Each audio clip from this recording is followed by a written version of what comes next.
the hard way. Nothing's overnight. Some days you lose, some days you survive. Still strong, even moving slow. Every step counts more than you know. I found gold in the everyday, and showing up and staying brave. Still strong. Ted Armstrong, welcome to the podcast. Thank you. Ted, we're going to talk about the theme of addiction, the cycle of addiction.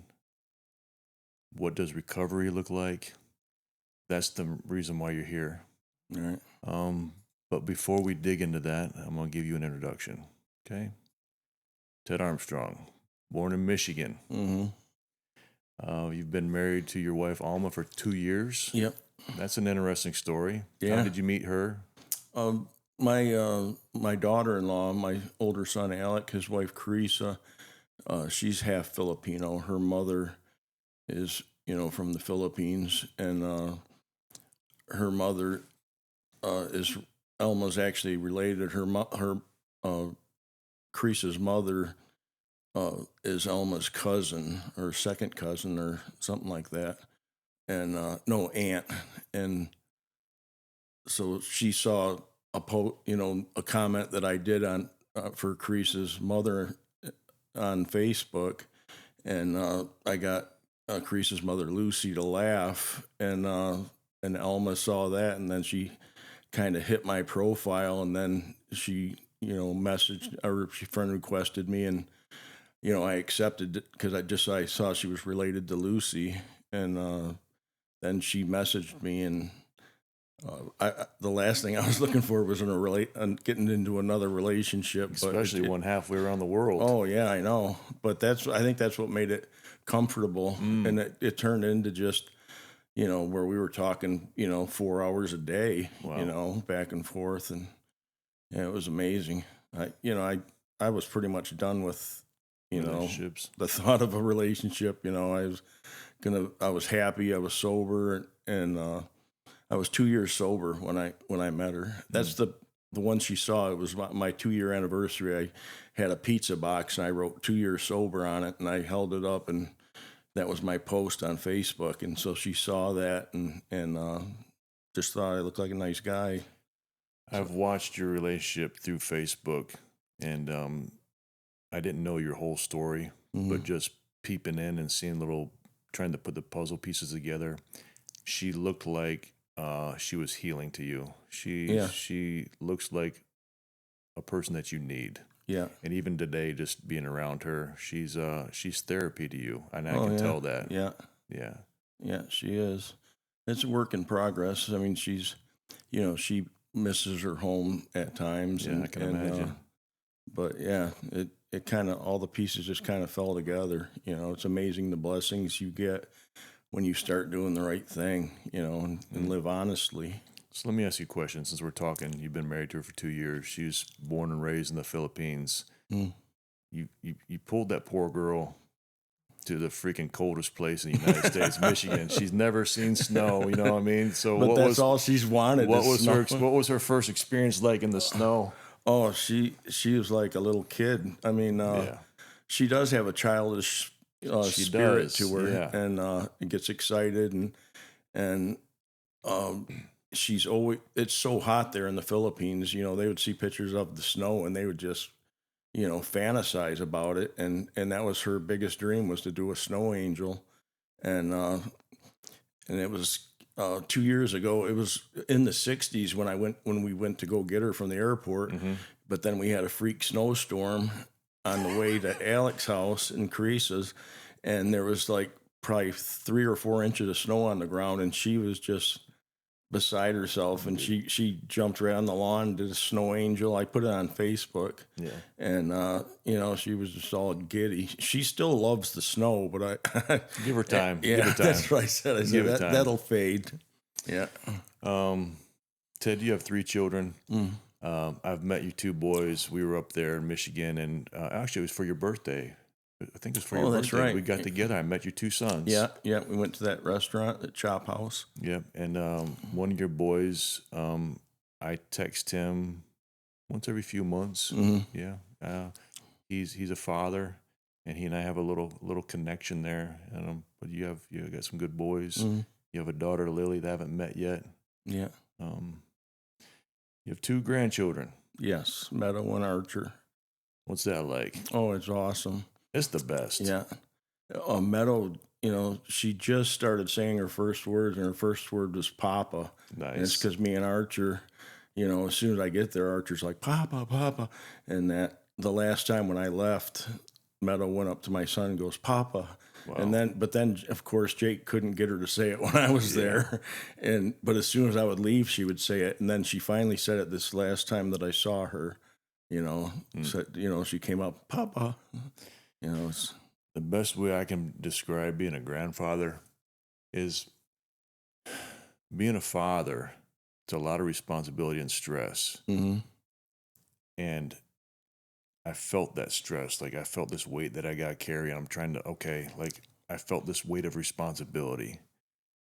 Being a grandfather, I feel no responsibility. I feel no stress. I just want to be I just want to be buddies. I just want to be those, like, it's not my responsibility to raise them, it's not my responsibility to get after them. It's just I'm just there to love them. Yep. It's a new role for me to love them and not have to worry about the stuff they're doing wrong. It ain't my job, ain't my problem. Yeah. And now it's the fun stuff. It's just all the good stuff, man. Yeah. Are you having that same experience? Oh, yeah, exactly. Yeah, and if Archer starts acting up, I'll just stand back and let his dad or mom take care of it. It's nice, isn't it? Yeah, it is really nice.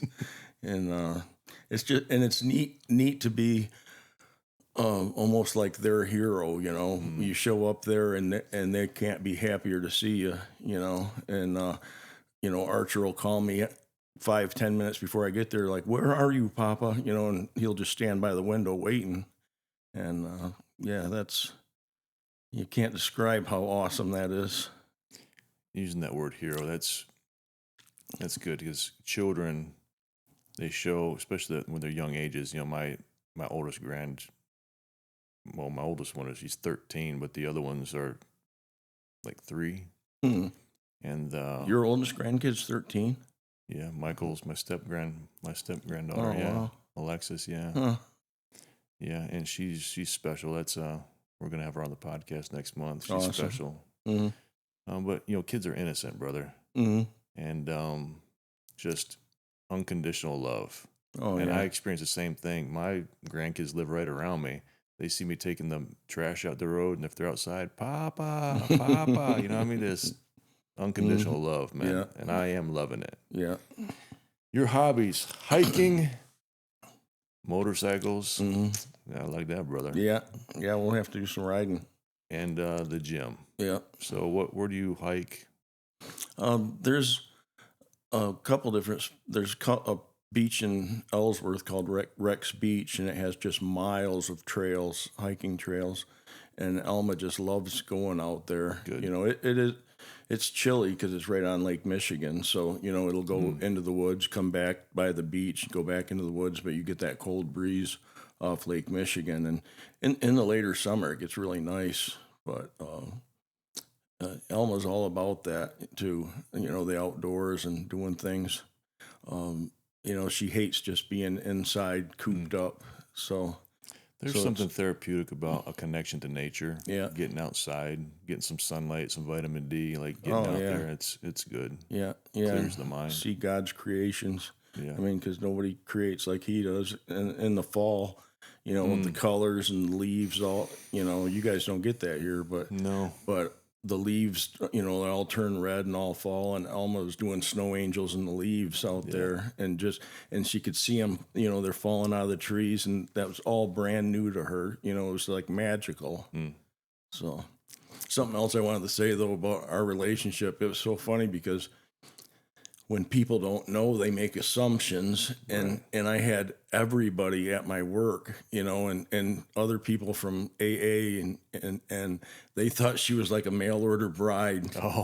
They were going like, "Oh man, Ted got a mail order bride.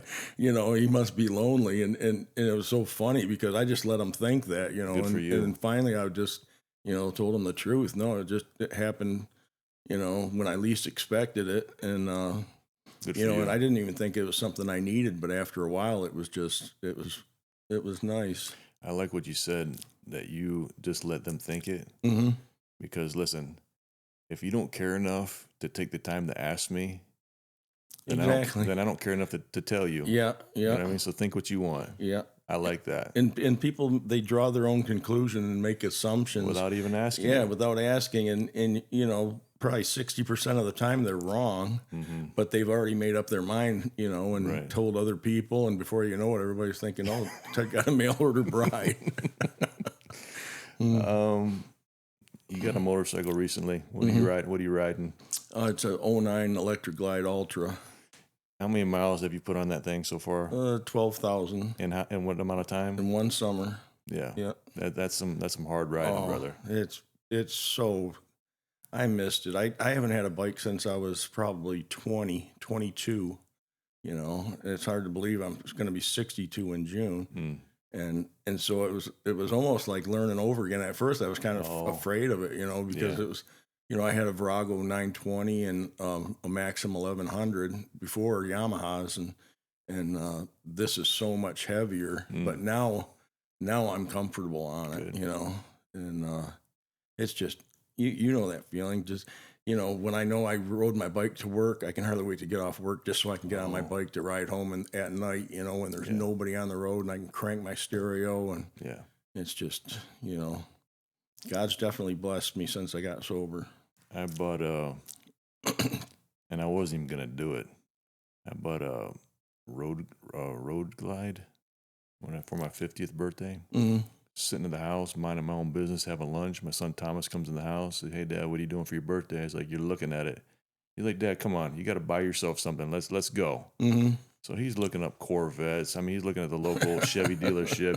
He's bass boats. I said, "You know what?" I said, "Hop in the truck." I said, "You drive, I'll ride. Like wherever we go is where we'll go."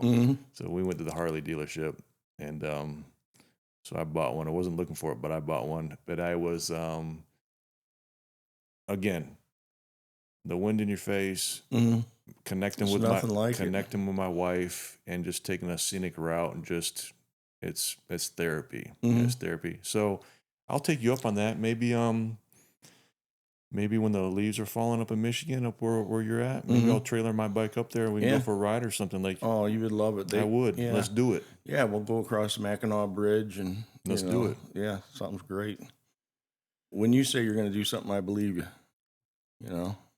The problem is we get busy, so that's why I gotta say let's do it, so that you don't forget, because I'll forget. So right? Let's do it. Yep. Your last hobby is the gym. I know that's a special one for you. So what's a typical workout look like for you?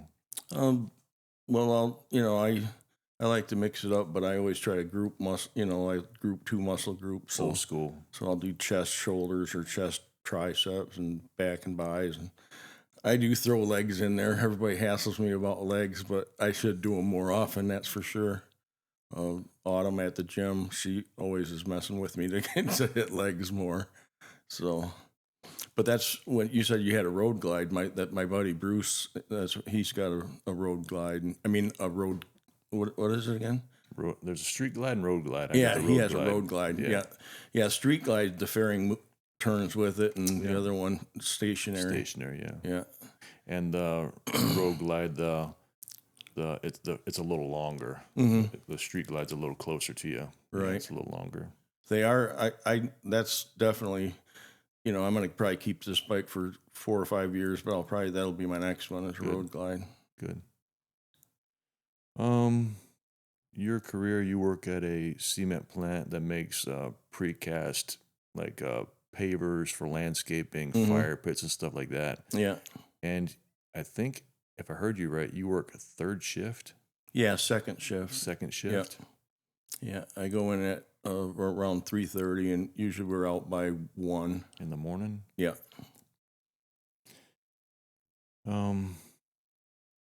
You're 7.5 years sober. That's the reason why you're here. We're going to get into that. And you are 62 years old in June. Right. Where did the time go? Don't say that too loud. I don't know. It's amazing. I can't even believe I'm this old. Remember back when we thought 30 was old? Yes. Yeah. What I'd do to be 30 now. Yeah, you get some hard miles on you. Oh, yeah. Yeah. Well, Ted, everybody that comes on the podcast, I'm about to get emotional over this one. Wow, this one hit me. Yeah. Whew. Everybody that comes on the podcast gets a Still Strong hat. These are Richard's ones, 112s. My kids tell me they're the best.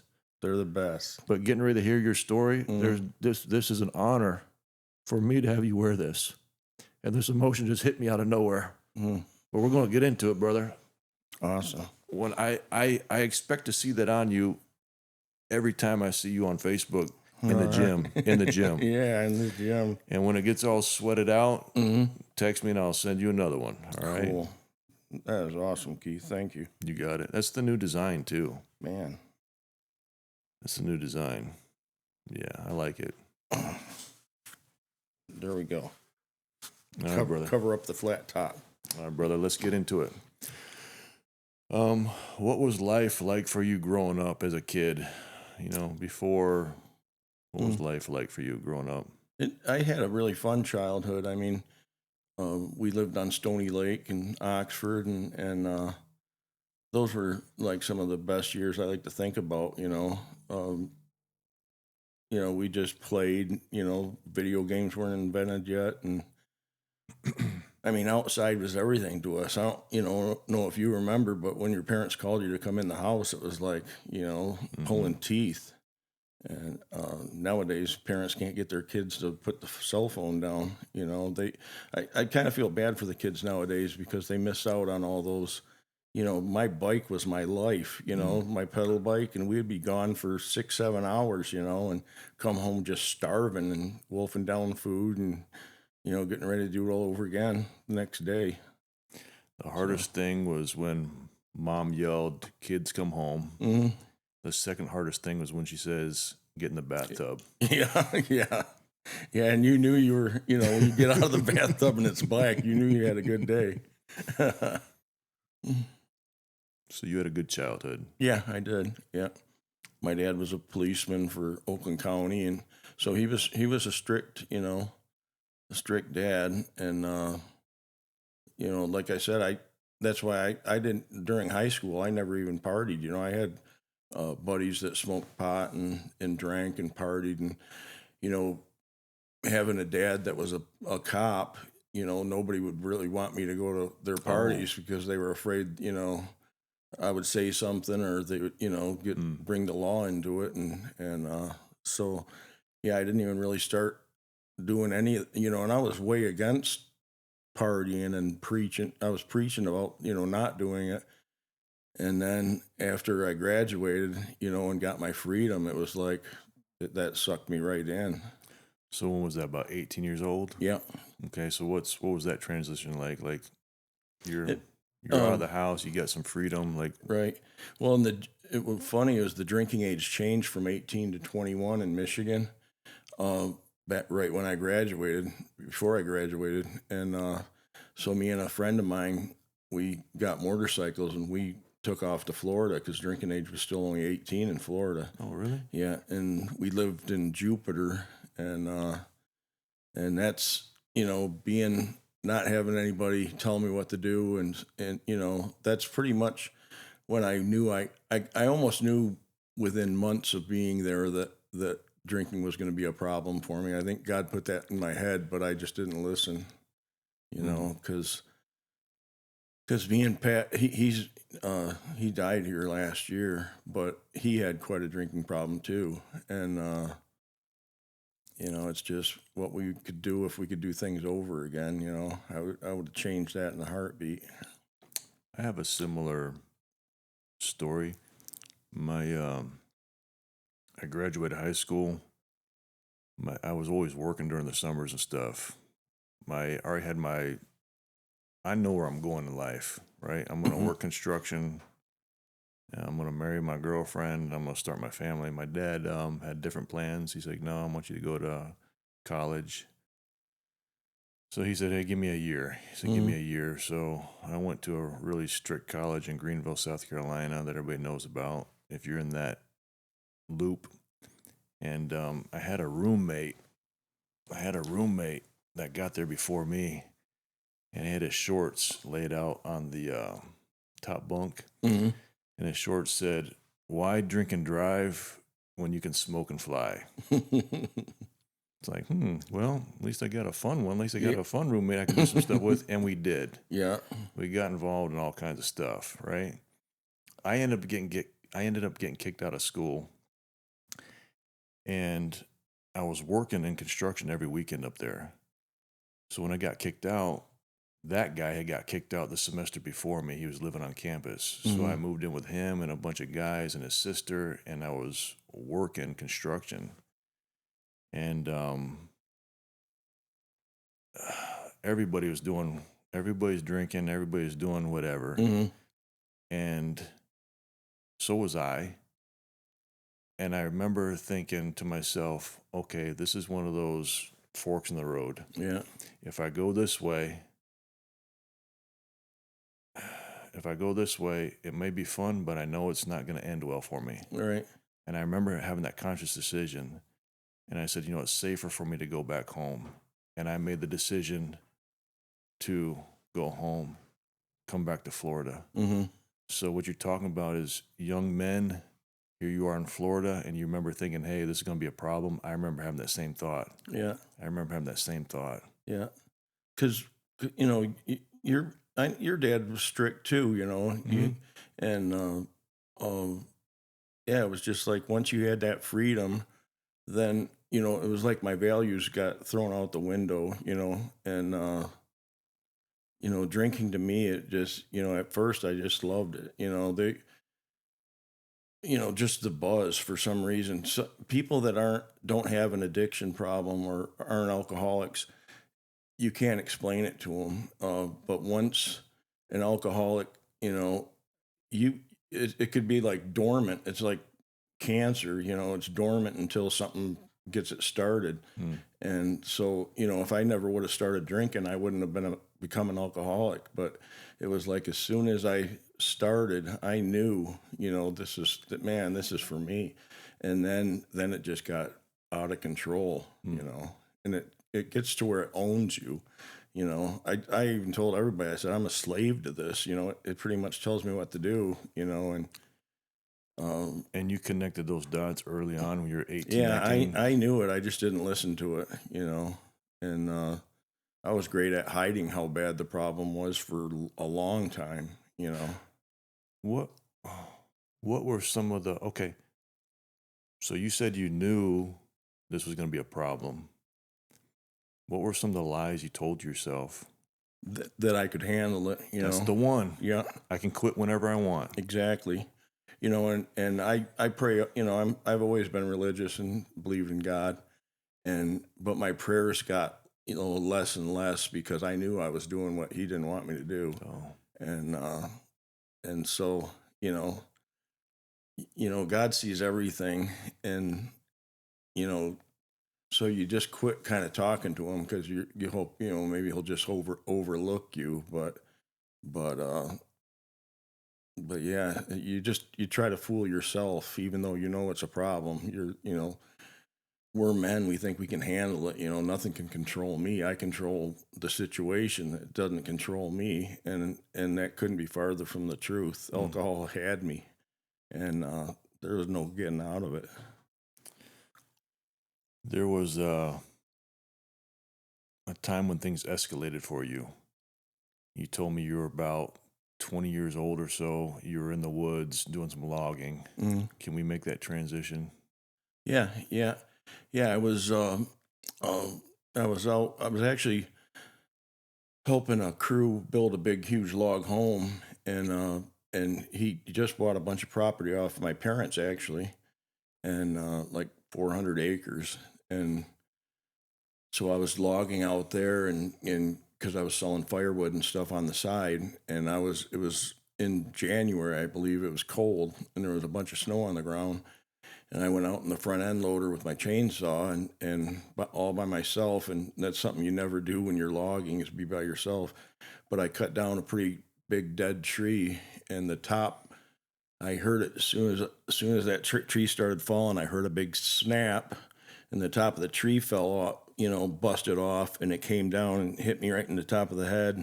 And I remember when I heard that snap, I threw my chainsaw because it was running full bore, and so I didn't want to, get caught up in my chainsaw. But I don't know how long I was unconscious, but when I came to, my face melted all the way down to the ground. And so when I came to and got out, you could see a perfect, impression of my face with my eyes closed. And, but it compressed a bunch of discs in my back, and it was painful, but that's when I got introduced to painkillers. So let's hold on a minute. We got an alarm or something going off. No, that's my phone out there. Just mute it. No, I can put it on silent. Man, you really messed that one up. Oh yeah. We don't edit anything, so I'll see. Yeah, I'll see who was calling. Yeah, we're gonna see who called you. Say you're on the podcast now. All good? Yeah.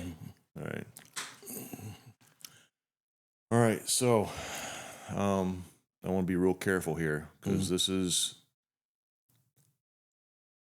real life. This is where life hits. So you're doing a job. So you were introduced to alcohol. It's got a hold of you. But your addiction escalates in a circumstance that you didn't ask for. Right. Okay.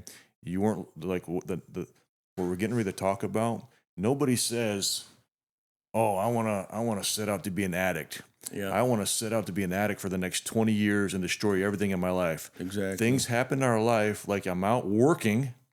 I cut a tree, it hits me in the top of the head, messes my back all up, and I get introduced to pain pills. Yeah. Okay, so I want to go real slow here. I want to hit every little layer of this thing because this is where we live. This is scary. I know a lot of people are addicted to pain pills. Yeah. So tell your story, take your time, and just let's walk through it. Yeah. From the beginning. Yeah. Okay. What was wrong with your back? It compressed. They were gonna do surgery on my neck, but it compressed 3 of my discs, and I couldn't, I couldn't even get out of bed, and the pain was just nonstop. And after they did the X-ray and everything, before I left, that was before painkillers were, they weren't really a problem back then. Now everybody knows about them. But I remember when I first got home and they gave me a shot of morphine or something the first night. But I remember the first night that I got home and took a couple. I didn't like the feeling. I was like, I don't like this at all. I'd rather just drink. And but then I fell in love with the feeling, and what he would prescribe for a month, because we decided to go against surgery and just try to do it with physical therapy and pain management, and I was milking it for all it was worth, because I knew how much I loved these painkillers. I just loved the feeling. And how old were you at this time? I was probably 20, 21. Okay, so here's what I understand. Here's what I want to hit. Mm-hmm. You're 20 or 21 when this started. Mm-hmm. You're 62 right now, right? Right. And you've been sober for 7.5 years. So what happened back then was a 30-some odd year extended period of time. Mm-hmm. It's scary. Oh, it's scary. Yeah, that's what I tell addicts and alcoholics is you're living on Groundhog Day, like the movie. The sooner you quit, you can end this whole cycle. And now I understand the frustration my family and friends had with me, because, they could see from the outside, looking in, they could say, can't you see what you're doing to yourself? But you don't, all you think about is that next buzz, numbing the pain, getting that feeling. What was prescribed you? At first, it was Vicodins, and they upped it to stronger Vicodins and Oxycontins, and I've done every painkiller there is, Percocets, Darvocet. there's, you know, every one of them I abused, you know, and after a month or two being on these and calling the doctor saying, oh, these ones aren't working, I'm just going to throw them away. And he goes, oh, well, I'll buy it. I'll get you a different script, a stronger one. And I would say, well, do you want me to bring this old script into you? And it would be empty, but I would just be bluffing. And he'd say, no, you know, you can just set those aside or throw them away, and I'll get you something new. You know, I turned it, drugs and alcohol turned me into a compulsive liar. And I used to hate liars, but I became like a good one. Really? And it was bad because I was using doctors, dentists, anybody I could to maintain my addiction. That was the only thing important to me. You know, I threw away my humanity pretty much. Okay, so you said you turned into a good liar. So what were the things you'd lie about? Like, what were those? Like, I want to, like, let's go through it. Because for two things. One, if someone's an addict Mm-hmm.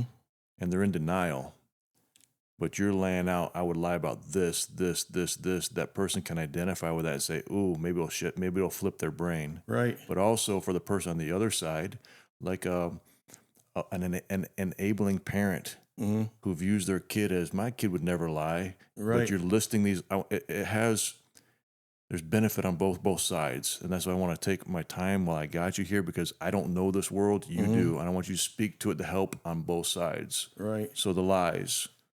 It was always about my addiction. I mean, it's weird. It's like it takes on its own form. I truly think my addiction was a demon, and I protected him with everything. You know, It was dark days.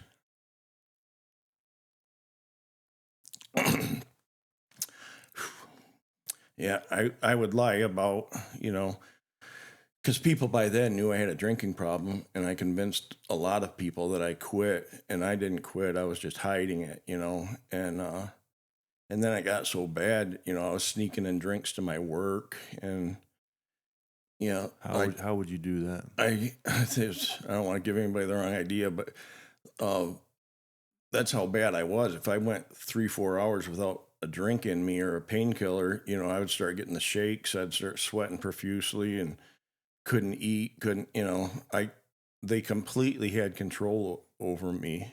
And I used to drink those white monsters all the time, energy drinks, and the big ones with the screw-on lid, and they have that like plastic cover that, you know, seals them. And I had a bunch of empties of those, like a whole garbage bag full in my garage, and then it hit me, man, I can just open these, pour beer, you know. I would get those Natty Daddy beers because they had like 3 times the alcohol a regular beer does. And I would fill those up. And one of those big cans, a Natty Daddy, fit perfect in Big Monster. And then I would put the lid down, and I would reseal it, you know, with that plastic. And it would look just like one that wasn't opened. And I would take them into work. I'd be drinking them all day, and people had no clue. You know, my ex-wife, she was my wife at the time, she knew I was drinking because she could smell it on me, but I'd deny, but she couldn't figure it out because there was no empties. Well, I would get up at 6 a.m, go to the party store while she was left for work, get my whole supply. I would transfer it all over into the white monsters, throw all the empties away, because returnables were my enemy. You know, I didn't want anybody to find evidence. That's part of, you know, being a cop's son. I learned how to you know, hide the evidence, you know. And but you know, I thought in my head at the time, I think, wow, I'm really getting away with something. But man, who was I fooling? You know, I was prolonging agony.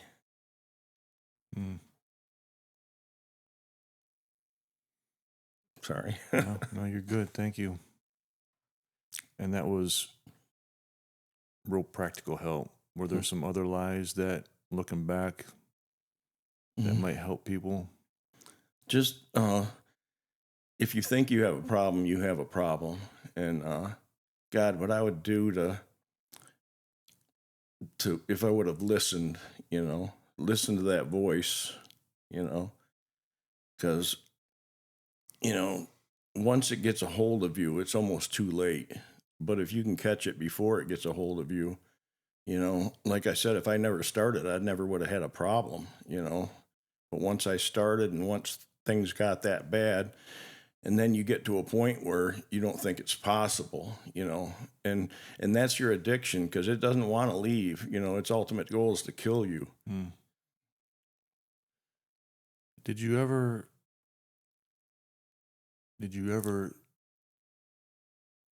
think about or battle with in your mind about just asking somebody for help?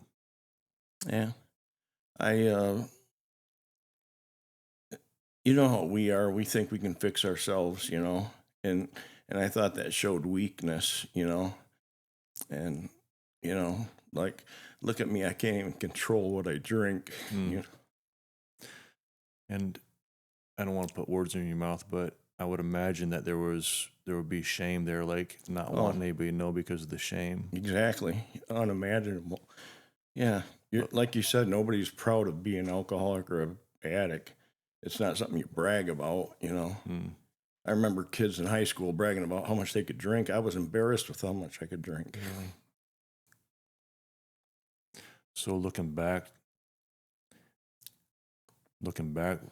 do you wish you would have called out for help with someone? Yeah.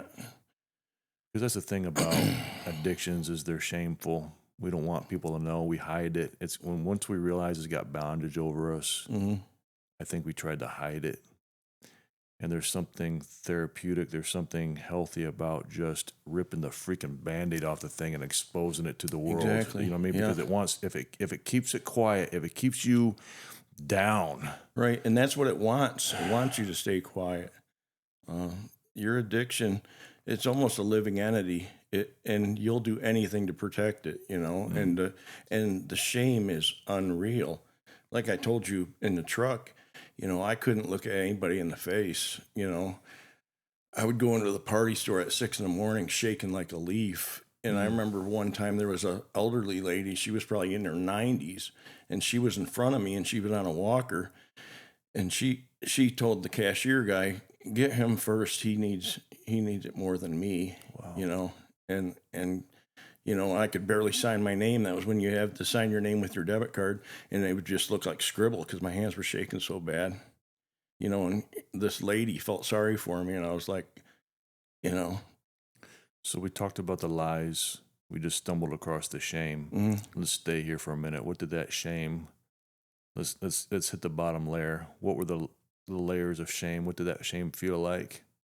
It gets worse and worse, and you know that you're embarrassing your family.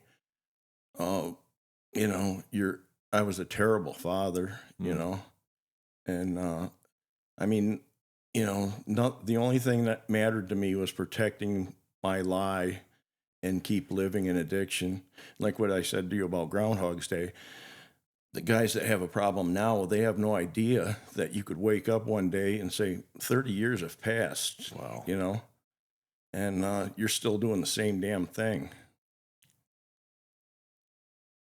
Sorry for no. But yeah, the shame. I don't miss the shame at all, and the lies. You know, I'm like you. Nobody likes to be lied to, and I have no faith in a liar. I can't stand a liar, and I became one of the best. And you know, so you hated yourself. You hated yourself because exactly. You hate liars, and you're a liar. So you're just swimming in shame and lies. Right. I got a mental picture of that just now. It gets unbearable, Keith. I mean, you know, but that's why you just keep drinking, numb those thoughts, you know, don't deal with it, keep it buried. So it's a cycle. The thing that's killing you is the thing you keep going back to bury the pain and emotion that's bringing out in you. You good? Yep, I'm good. Yeah, it's a terrible cycle, and I honest to God didn't think that you know, I abandoned God. He didn't abandon me. I because I was ashamed, you know, and you know, here God made me perfect, and I screwed it all up. In your mind. Yeah.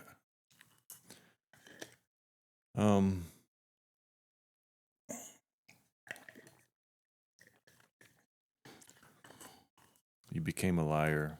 You're wrapped up in the cycle of shame. We talked about what shame does.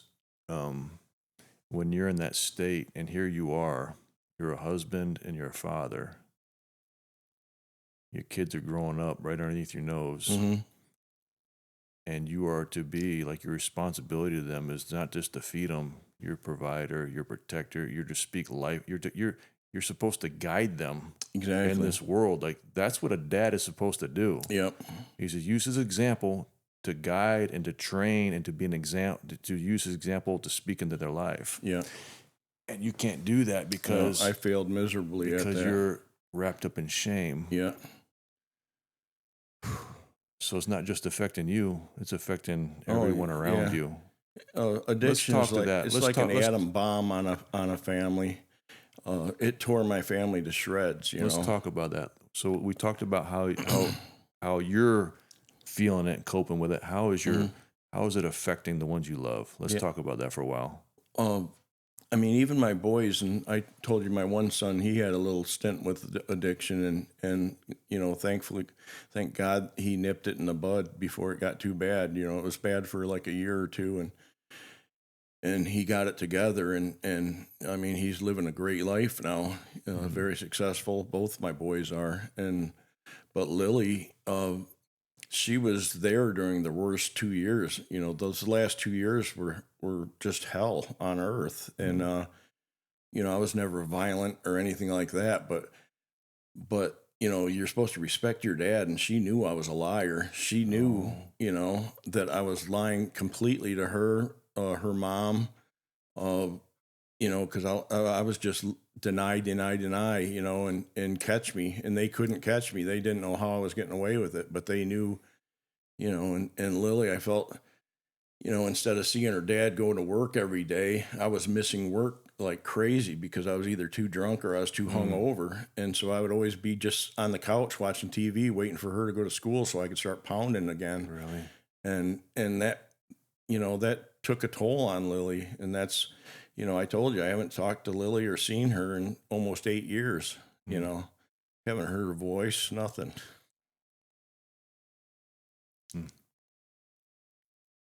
And I don't blame her one bit.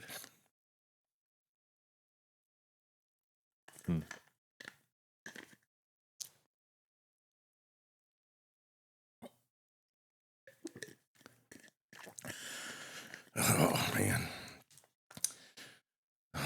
Sorry about, gosh, I usually got it together, but that, you know, like you said, you're supposed to be, you know, somebody they look up to, you know, and instead I was like somebody that you should avoid, you know.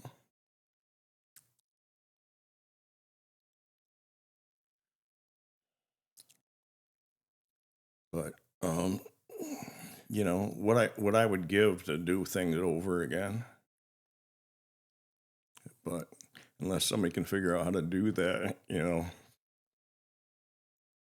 No, you can't. There are no do-overs. Nope. But the next best thing is what's happening right here. Right. This is the next best thing.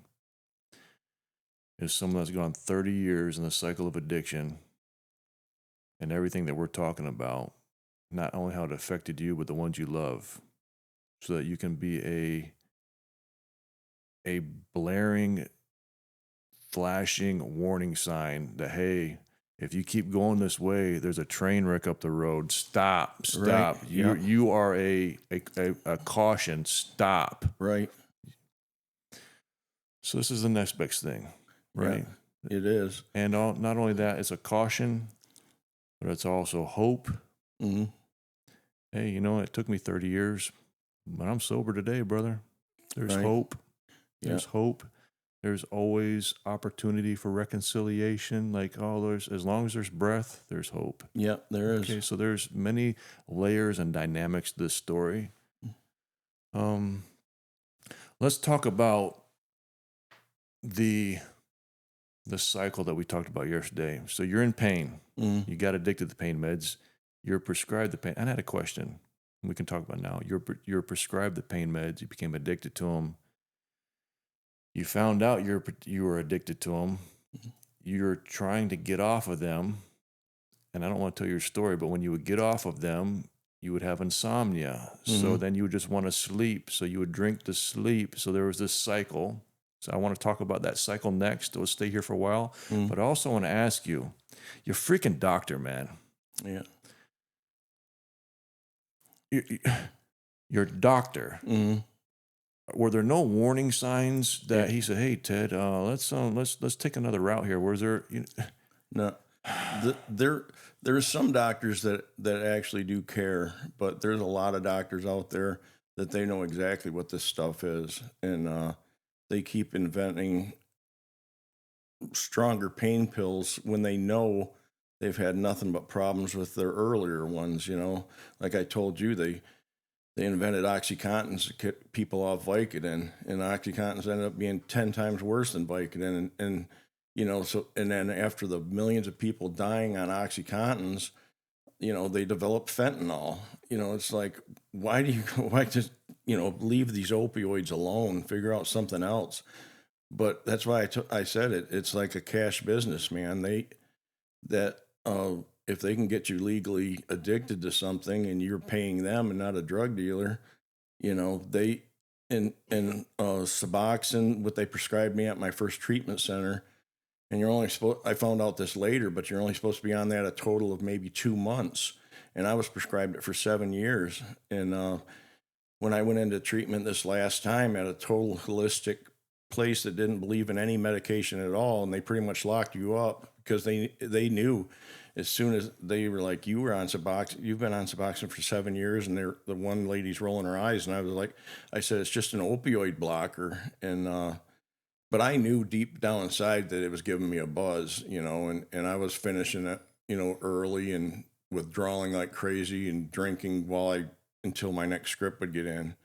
They would give me enough for a month, and I'd have it gone in 20 days, and then I'd be freaking out because, oh man, I got 10 days that I got, and that's when I would drink. I'd go on a bender for, 10 days, and before you know it, I'm trying to clean myself up, make it to my doctor's appointment, get my next script. And he knew what he was doing. When I was prescribed Suboxone, it's like, that's one point I wanted to make with you guys. Anybody watching this, if you're battling with addiction and you're bad enough and you go into treatment, do not get on any Suboxone, methadone. All that is, it gets you addicted to something else, and it's stronger. Getting off Suboxone is harder to get off than heroin, and it stays in your system. It gets in your bone marrow. It took me 6 months of withdrawals. It's the worst in the world. I wouldn't wish that on my worst enemy, the withdrawals that I had from getting off Suboxone. I'm going to follow your lead here. I asked you a question. We kind of got off, but I want to stay here. I feel like this is all right. Sorry meant to about be. that. No. I feel like it's meant to be. The withdrawals from Suboxone. What did that look like? Oh, it was I've had withdrawals from other pain meds, but nothing came close to it. You don't know how much you love sleep until you can't sleep anymore. And it was like my brain forgot how. And I went after like 7 days, my first 7 days in detox. I asked the doctor, the nurse, and me and her became friends. And I said, man, it's been 7 days. I haven't had a wink of sleep. I said, I'm not even talking 5 minutes. I can't sleep. And then she told me, she said, Ted, this is withdrawal symptoms from Suboxone. And she said, that's when she told me how bad it was. She didn't want me to tell the doctors that she told me this, but she said, that stuff is, made by the devil, that whoever invented that, it gets in your bone marrow. And I end up, the one counselor that he said he was on it for a year. And I trust the counselors that were former addicts more than I trust any, a doctor with the book smarts, because they've been there. They know what I'm going through. And this guy was a former addict, and he told me he was on it for a year, and he said, I don't want to scare you, but I didn't sleep for 18 days. Are you kidding me? And that was when I was 7 days, and I was like, 18 days? I can't take, one more day of this. But for me, it was 22 days before I finally fell asleep. Okay, this is heavy. All right, so I'll make one comment. I want to make one comment, and I want to be careful how I make this comment.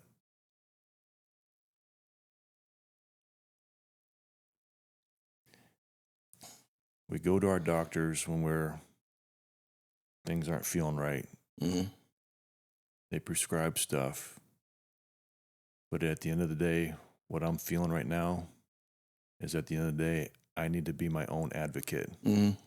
Not just to trust, because he has letters behind his name that whatever he's prescribing me is good for me. And I say that as carefully as possible, because I don't...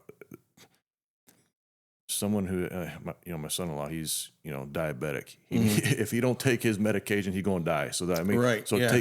take what I'm saying, like, reasonably. Mm-hmm. But what you're saying is the doctor says it, so I just blindly take it. And then I go down this pathway that you're on. So at the end of the day, just like a real practical, like talking to myself, I need to be my own advocate, do my own research, and maybe get a second opinion before I just start popping some pills that make me feel a certain way. Okay. Especially nowadays that you got the computer and you can actually look stuff up. We can look stuff up. We can ask somebody. Do your own homework. Yeah. Okay. Now, I want to ask you, what does it feel like to not be able to sleep for 22 freaking days? Oh, it was a nightmare. I would get a person that was a heroin addict for 15 years come in, and I would almost think, thank God there's somebody that's going to feel what I'm feeling. And after a week, they were sleeping. And I was like, that's why I told the nurse, I was like, he was on heroin for years. And she said, what you were taking is, the withdrawals are worse than heroin. But what I was trying to tell you before, when you're in addiction and that's your biggest fear is your withdrawals. And it's almost like they know that. So when I was prescribed Suboxone, they said, oh, it's an opioid blocker. That means, if you take that, even if you take an opioid, your receptors are shut down, so you won't get that buzz. Well, it's just because the buzz that the Suboxone's giving you, to me, they know that you're desperate to not feel those withdrawals, so they give you something so you won't have withdrawals, and that ends up being worse than what you're trying to get off of. And do you think, if I could give any advice to somebody new going into treatment, just bite the bullet, go through your withdrawals. Do not take anything to cover them up. God gave you those withdrawals for a reason. You earned them. Pay your dues, get it over with, but putting a Band-Aid on something's just going to open up a whole new can of worms. So I'll ask you again, what was it like to go 18 days, or what was it, 22 22 days with no sleep? Tell me what it was like. Oh, walk me through it. Walk me through day one, week one. Walk me through it. You're so desperate to sleep, you don't realize how much we love sleep and need sleep. And it was just, I would dread nighttime, because at least during the day I could go out, walk outside, do something, but at nighttime I knew I just hated it, and it seemed like it would take forever to get over before. And so I wouldn't even go to bed once they moved me out of detox and into the regular room with the 12 other guys. I would turn the TV on and just sit there and watch TV, and I would have nurses all the time coming up to check in, thinking I was sleeping. I'd say, nope, not yet, and they were even getting concerned. And at one point they were going to put me in the hospital and kind of like induce sleep, or the one nurse said, well, maybe even if we just they were thinking about giving me a Suboxone just so I could sleep. And I'm like, no, man, I've gone 15 days. There's no way I'm going to put that in my system again. And you honestly think you're losing your mind. Things aren't, happen that aren't real. And you kind of feel like a schizophrenic or something, because I heard voices, and it was terrible. And then I thought, once I did sleep, I thought, man, I'll be out for 20 hours. And when I finally fell asleep, I was up in 2 hours. And the next day it was maybe 2.5 hours. And, gradually built up to where after like 6 months, I was back to like sleeping at least 6 hours, But it took a long time. What were some of the things that you do to try to sleep? I was praying. I did a lot of praying, but they were kind of hollow prayers, I was trying everything, even counting sheep, everything trick I could think of to go to sleep. But I think the harder I was trying to sleep, the more I couldn't, And so I would just try to relax and concentrate on my breathing, and nothing worked. It switches something off, and it's terrible. Like I said, Keith, I would never wish it on my worst enemy, because I think that's the worst torture you can have, not being able to sleep, especially after a couple of weeks. And then when I had 12 days, I thought it's going to be any day now. And then that guy that was on it for 1 year said, Ted, I'm not going to lie to you. It took 18 days for me. And I was thinking, man, he was only on it for a year. I was on it for 7 years. Wow. So did you ever, when you go that long without sleeping, did you ever think about like suicide or anything? All the time. I fantasized about it. Yeah. Do you think if you weren't in a treatment center, people weren't keeping an eye on you, like you needed that support group, right? Because yeah. If I wasn't locked up, and they had like 20-foot fence around the whole compound. And did you ever try to escape? Oh yeah, there was a train, a fast-moving train that'd go behind there. I mean, the fence butted right up to it, and there was a ditch, and then there was the train tracks, and they would just fly past. And I fantasized climbing that fence and jumping in front of that train, and I almost did it. But then I had a thought in my head, with my luck, I'm going to cut an arm off or a leg off, and I'm going to still be alive. And then I got to explain this to everybody, and because I screw everything up. So I figured I'd probably screw that up too. Well, you're not screwing this up, and I just thank you for doing this. You're not screwing this up. People need to hear this. Yeah. And I'm just letting you tell it the way you want to tell it, man. You're doing good, and I can't imagine my heart. You know how we said when you met Alma, people thought they thought that you had a mail order bride. They had this whole thing built. We do that same thing with people that are fighting addiction. Mm-hmm. We size people up. We make our judgments. Rarely are our judgments graceful. They're mostly hard judgments. And we're going to hear more of the story of you battling. Okay, 'cause it's been a 30-year battle. Mm-hmm. But hearing you say, man, I went 20 some odd days with no sleep, my heart goes out to that addict, because I can't imagine what that feels like. Right. My heart goes out to you because of you didn't ask for that tree to fall on you. You were already battling alcoholism, and then it was almost like something happened just to put a nail in your coffin to get you on this cycle that was really trying to end you. Yeah, and that's it. Was really addiction's ultimate really goal trying is to to end kill you. you. So we only have a perception of what we know, and you know what? You don't know what you don't know. Well, you're going to hear. We're hearing the other side of what you don't know. And I want you to tell all of it, because I want to know.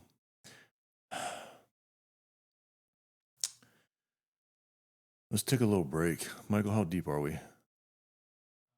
We're an hour deep. Let's take a little break. I got to hit the bathroom. Mm-hmm. We'll regroup, and we'll hit it again. You good? Sounds good. Yeah. All right, brother.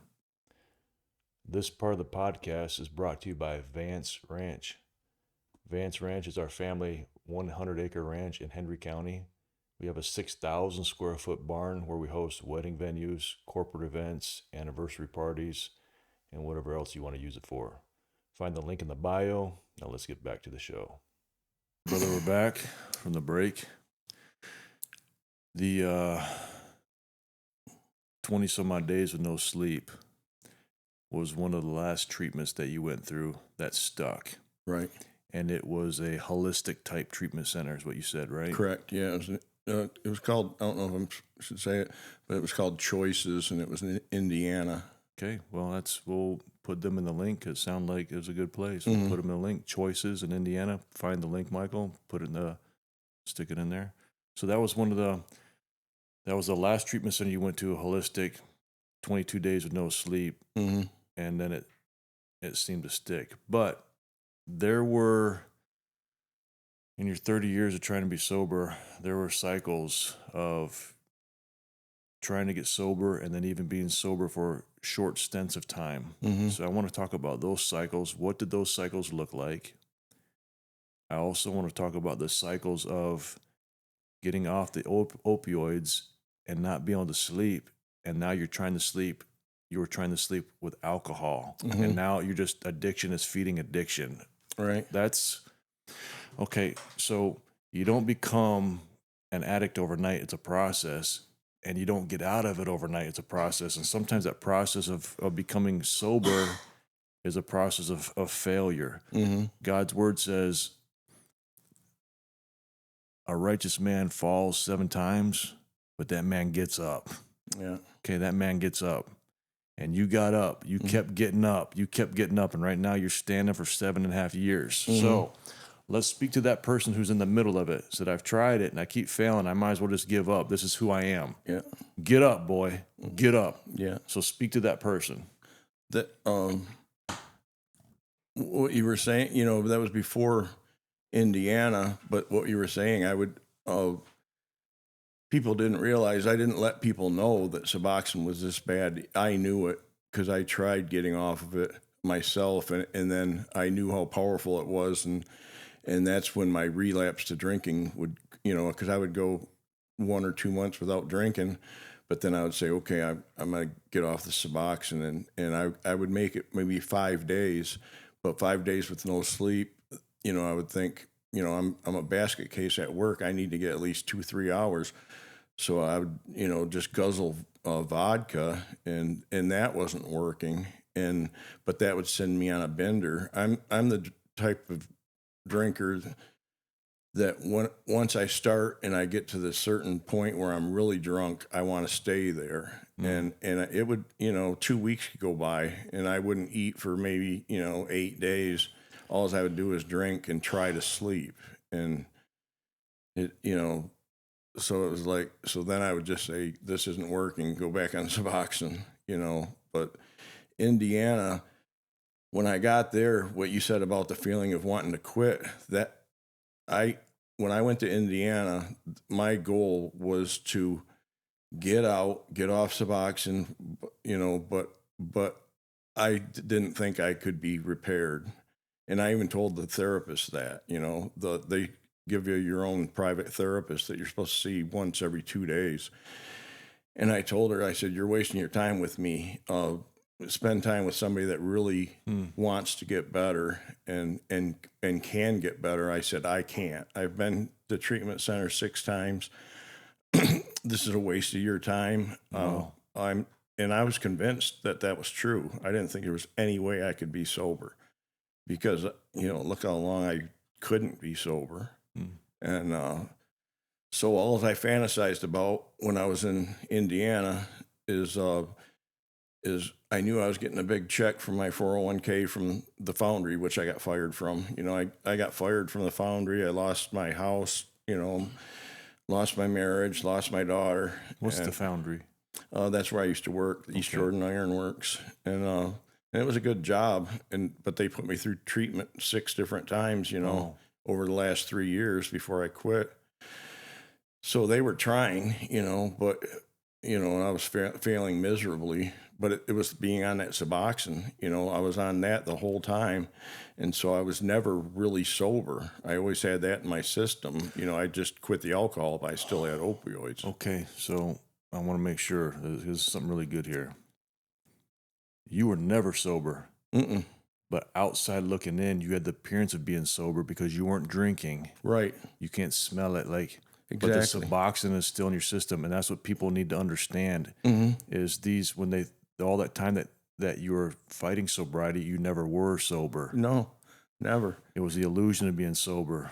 And that's why and I'm not putting people down that are on Suboxone or methadone, because they're both pretty much the same thing. They're both a synthetic opioid. They're both synthetic heroin. That's all they are. Really? And they're actually stronger than methadone is stronger than heroin, and it's 10 times harder to get off from, and with worse withdrawals.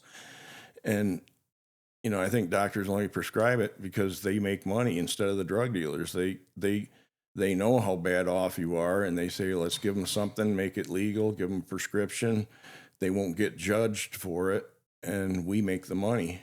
I don't trust Big Pharma one bit. I wouldn't either. Hey, no. Me sitting in that chair, I would not either. No.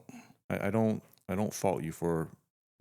And now I see new things on TV. There's something new called Subutex, which is Suboxone, but you only take it.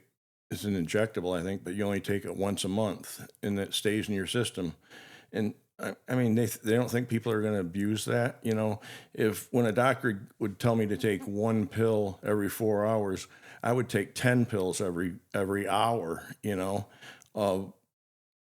They know you're an addict, so they're prescribing you something super addictive, but they know you're an addict. It makes no sense.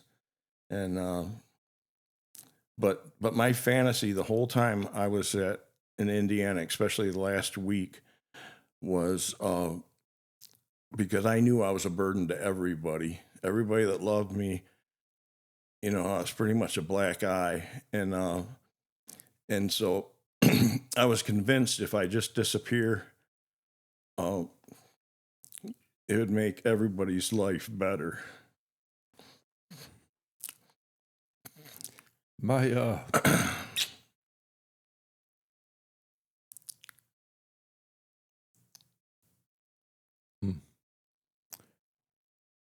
I got 7 kids, 5 or 6 grandkids. I don't even know now. I got another one on the way. Our family's getting bigger. These podcasts are gonna outlive me. They'll be on record, outlive me. But let me just go on record saying to my family, even if they're not here yet, if they're ever going through something, I want to bear that burden with them. I wish I would have known you when you're going through this, because my heart goes out to you. If you were my son, I would want to, hey boy, I would want to shoulder that burden with you, carry you. Just tell it to me. The problem is, and this is where that shame comes into place, even when we tell somebody, most of the time we're only telling them this much. Exactly. Man, you hit the nail on the head there. We're not telling the whole story. And I just want to say, tell me all of it. Tell me all of it. Yeah. And I know we're not to your story of redemption and recovery yet, but I'm going to jump the gun a little bit because I'm feeling it. Christ, he bore all of it. Yeah. On the cross. He drank that cup that we deserved, and he finished it to the very last drop. He knows what we're going through. He knows what we're feeling. And it's his, the redemption story that you're going to get to. I'm jumping ahead, but I'm feeling it, man. I'm feeling it. But on this human plane, if you're going through something and you got someone in your life, you got a mom, a dad, a brother, or uncle, or somebody that's invested in you, that loves you, and they're showing that love to you, don't tell them the 10%. Exactly. Tell them the freaking 100%. Yep. Because that's when redemption happens. When you just rip the lid off the whole thing and expose that demon. Yep. Expose them. Yep. Nobody's going to love you any less. No. You haven't done anything that no one else has done. There's nothing different about what you've done than anybody else has done. We're all in the same boat. Mm-hmm. But in our own mind, it keeps us down. It's the shame. It's the shame that keeps you there. Yeah. And that's why I call it a demon, because he uses, I told you before, addiction is Satan's number one tool. It brings people away from God. It enslaves you, and it ends up owning you. I always thought I was strong, but this had me.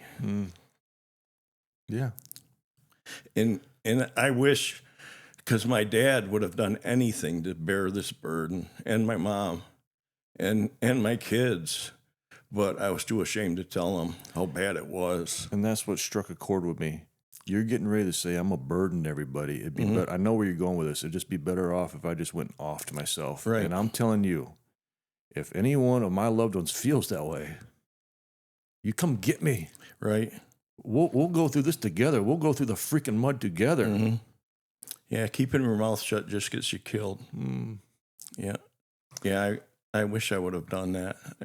I really do, but you're so ashamed because you know how much people want to believe you're sober, and so you're trying to, and like I told you, as long as I was on that Suboxone, I was never sober. Somebody was trying to get me, he was talking about smoking pot. Someone was trying to get me to smoke pot, or, or say, Ted, man, it's been over 7 years, just to see if you can have one beer or smoke a joint with me. And I said, you don't understand. I'm totally sober. Anything mind altering, I can't have. One beer, I might be fine for a day. Within a week, I'll be exactly like I was before I went into treatment. Wow. And I know that because I've done it hundreds of times, I didn't mean to cut you off. When you're talking about, hey man, just be better off if I was not around. I felt that because I got loved ones, and I don't ever want that thought to be in any one of my loved ones' heads. So continue with your story. Well, it's I mean, like, even though my brain was completely numb on alcohol and I was only feeling 10% of what I should be feeling, I could see the damage I was doing. My family was hurting, and my kids were hurting, and it was because of me.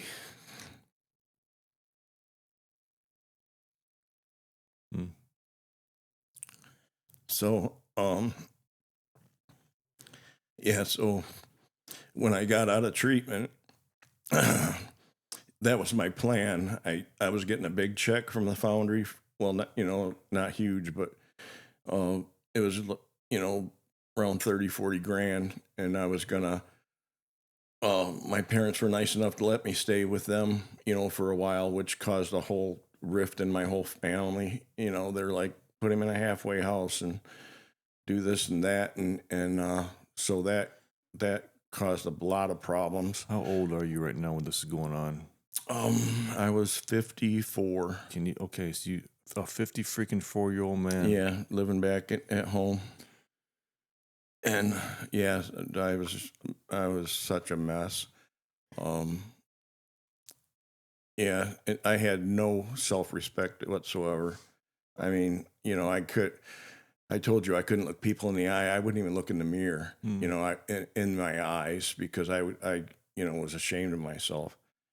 But when I got out of treatment and I took a bus, Indian Trails bus, all the way back from Indiana to my home, and I could tell, my parents were, I could tell they were worried if they made the right decision, but it was my dad's choice that said, no, he said, no, you're coming home. And we had heart to heart, but I already had planned, the whole time I was in Indiana, that as soon as that check came, I was going to wait for them to go. My stuff was already packed. I just, unpacked a couple of things. So I had my suitcases from treatment already packed. And as soon as they left, they were going on some excursion they were going to be gone like 10, 12 hours. So I was going to pack my bags. I knew a place in Gould City in the UP that had a cheap motel right next to a bar. I was the best man in a wedding out there, and that's where I stayed. And it's in the middle of nowhere. Nobody would find me. I was going to leave my cell phone at home at my folks' place. So that was my plan. I had it all. It was all planned out, calculated. I wasn't going to commit suicide. I was just going to disappear. And I don't know if you saw that movie, but something about Las Vegas. But that's his plan. He's just going to get a motel and drink himself to death. And because the way I was going, it probably wouldn't have lasted a month or two.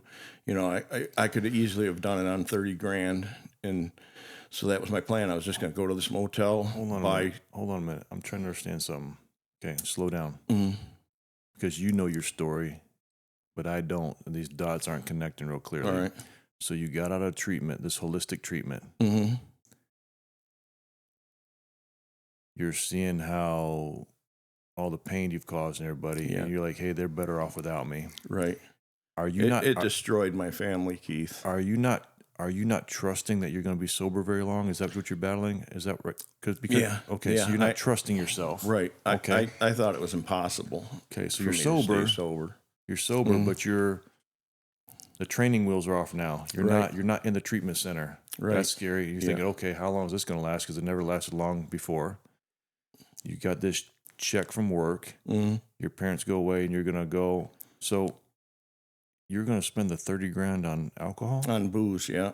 The motel was only $38 a night. So you're going to I was gonna pay a month in advance, stay at a room, buy $1,000 worth of alcohol, drink it until it was gone. Then I could just walk to the party store, and with me with drinking, I don't eat, I don't do anything but drink. So I knew the end game, but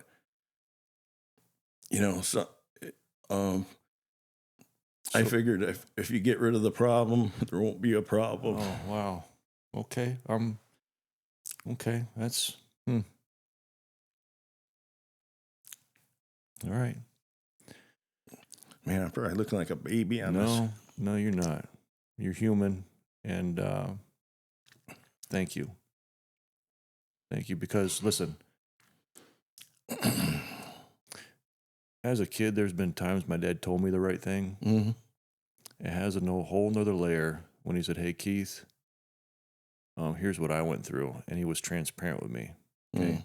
So this transparency you're showing has a whole nother layer of sobriety than just saying the right thing. Okay. Right. You follow me? This is gonna connect with a lot of people. I hope it does. It is. So thank you. All right. So mom and daddy, they go off on their excursion. Right. I had my stuff, like I said, I had most everything packed. And then, something probably, my demon in the back of my head say, man, this would go smoother if you had a drink in you so you could get things done. Because that's another thing with Suboxone. It stays in your system for up to a year in your bone marrow. So they even told me I'd have withdrawals for probably 8 months. So I was only still sleeping like maybe 2-3 hours a night, if that. And so I wasn't 100% clear-headed. I was sober for 36 days, but that was from alcohol and Suboxone, but that stuff's still in your bone marrow. Understood. And so anyway, I as soon as they left, probably within 10 minutes, I ran to this corner store that's, a couple miles down the road, and I bought 2 pints of vodka. And there's a beach called Rex Beach. I pulled in there because it's off the road and no cops, and I, was contemplating what I was going to do, and I finished that bottle, the first bottle, and then, I hadn't drank for 36 days, so it was like that hit me a lot harder than it usually does. And so and I'm no advocate of drinking and driving. It's totally wrong. But I was got in my my Jeep, and heading back to my folks' place to throw my stuff in the Jeep, and I had that other pint tucked in my pants, and right before the driveway, I noticed there was a a mother deer and her baby, and it looked like they were gonna cross in front of me. So I was kind of slowing down, watching them. Like, what are you guys gonna do? You gonna jump up in front of me? And then I looked, and I was already to the point of almost passing the driveway. And instead of just going down the road and turning around, I just cut the wheel to make it in the driveway, and my Jeep tipped over. And I mean, it was like slow motion. It was, I was going 5 miles an hour, and it was like up on its side, like almost like debating whether it was going to go one way or the other. And I was like, come on. And boom, it went down right at the bottom of the driveway. So everybody on the road going by saw it, And here I am. And I never wear my seatbelt, but for some reason I put my seatbelt on. I don't know if I did that at Rex Beach or when, but I knew I was like trapped. I was like, oh my God, because I knew this is foiling everything. This is, all my plans. And now look at what happened, And so I'm like a caged animal, like, oh my God, I got to get out. I thought for sure the adrenaline, I could pick my Jeep up, and flip it back on its tires.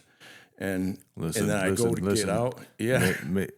Maybe if you did leg day a few more days, leg day, you might have been able to. You might have been able to. So, hey, maybe that's why.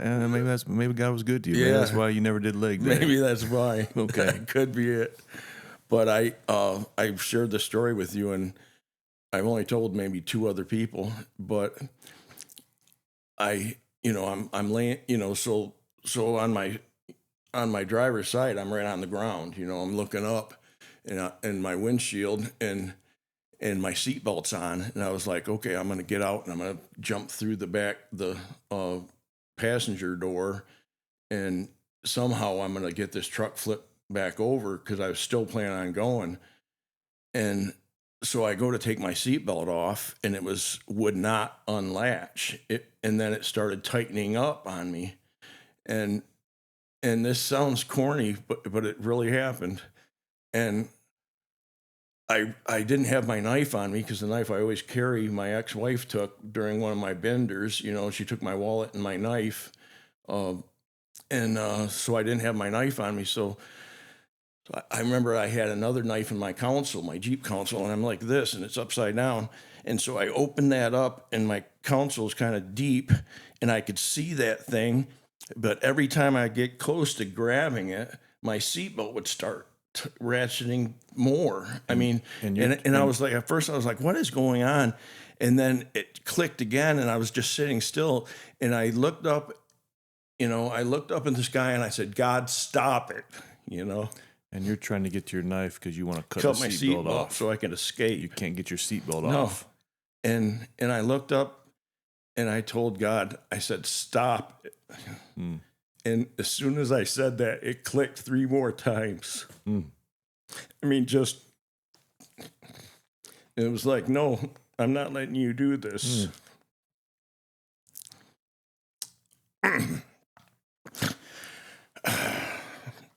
Yeah, those were my plans. Those weren't his plans. Amen. And I was like, why,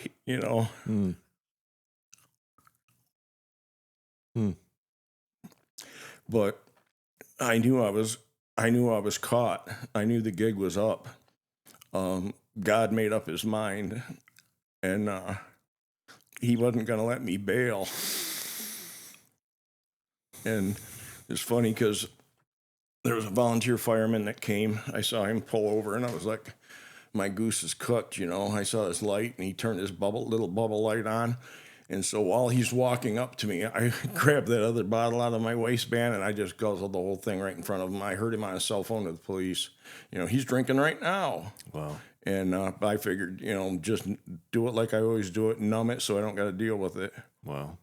And this other volunteer fireman, the one that had to come through my windshield, because he tried everything, get my seatbelt off, and it wouldn't come off, so he had to bust through my windshield. Wow. Crawl in, and he had one of those things that cuts your seatbelt, and he goes, man, that thing had you. And I was thinking, yeah, thanks, God. Wow. I was mad at God then because I carefully planned this for the last 2 weeks, and he totally showed me who was boss. Wow. Well, thank God for that. Yeah. And I mean, I knew that was a miracle, but like I told you, I'm a dumb alcoholic, and you know, I went to jail, and the next day they let me out at like 5:36 in the morning, and they, you know, I saw the magistrate, and they said no drinking. You know, you got a DUI. Want you to come back in for drug and alcohol screening at 6 o'clock tonight. Let me ask you a question real quick. Your mom and dad were just gone for 10 or 12 hours. Yeah. Your plan didn't come to fruition. You've only been home for not even a day. No, I think I was there 2 days. Okay. Mm-hmm. So when they got home and they're dealing with this, what was their reaction? I was just curious. I was gone because the police already took me away, so I don't even know. You don't even know? Did you No. ever talk about it afterwards, or? No. I know my brother-in-law Ted helped get my Jeep turned over, and I thank him for that. You know, I wish I could have thought him do it. You know, thanked him personally, but your mom they and dad already didn't want nothing to do with me, and I don't blame them one bit. You know, your mom and dad, you don't know what their thoughts were during that. No. I mean, it must have just killed them. You know, because everybody's saying, you know, we told you so. Everybody that didn't want me to, you know, go there to stay for a while. Got it. They're all, you know, pretty much, we told you so. We told you this is going to happen. Okay, And so they were right, you know. So you go to jail. Judge says DUI. Okay. Mm-hmm. Yeah, and I spent the night there, and the next morning at like 6:30 in the morning, they gave me a blood, you know, breathalyzer, and I was still blowing hot. But they said, "Well, you're you know, good enough," and so they just let me out. And it was in Bel Air, and so, you know, I was thinking about calling my folks to have them come get me, or my folks were waiting for a call to come get me. But instead of doing that, you know, my bright brain, I walked right to a party store. It was 6 o'clock in the morning. I bought 2 more bottles of vodka, started walking home. And after the judge says, yeah, you got to blow right. every day. Exactly. As soon as you get out, you find a store. Yeah, because I did not want to deal with any of this. So I figured I'll just numb it. I'll completely go back into oblivion land and don't have to deal with any of this. Even if it was for a day, you know, I don't have to deal with it now. Alcoholics and addicts are so good at putting stuff off till the next day. Instead of tackling the problem, they say, "Oh, let's avoid this problem and not think about it. Numb the brain, don't think about it." Can I ask you a question? You talked about Suboxone, Yeah. the effects it had on you. Now we're talking about alcohol. You're numbing the pain.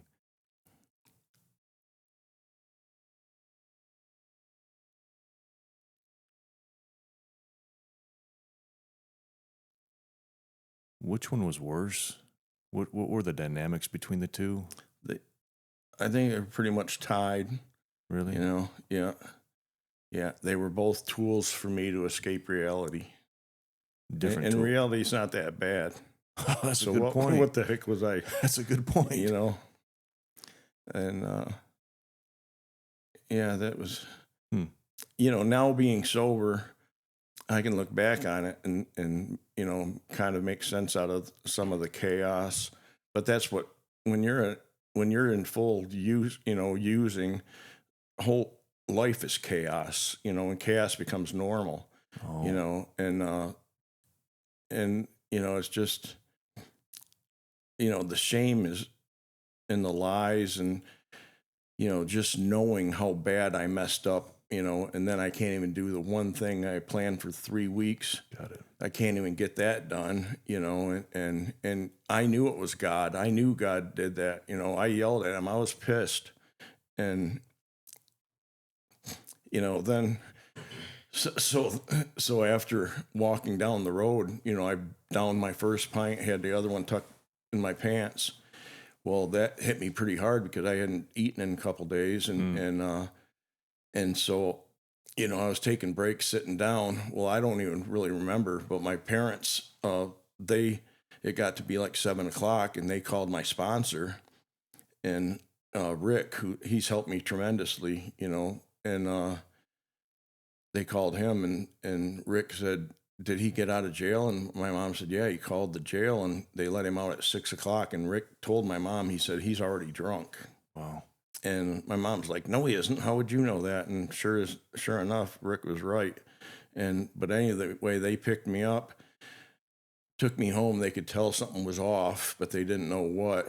Well, I just said, I'm going to lay down. And as soon as I went in the bedroom, I just drank that other pint in one drink, and it hit me so hard I fell face first on the floor.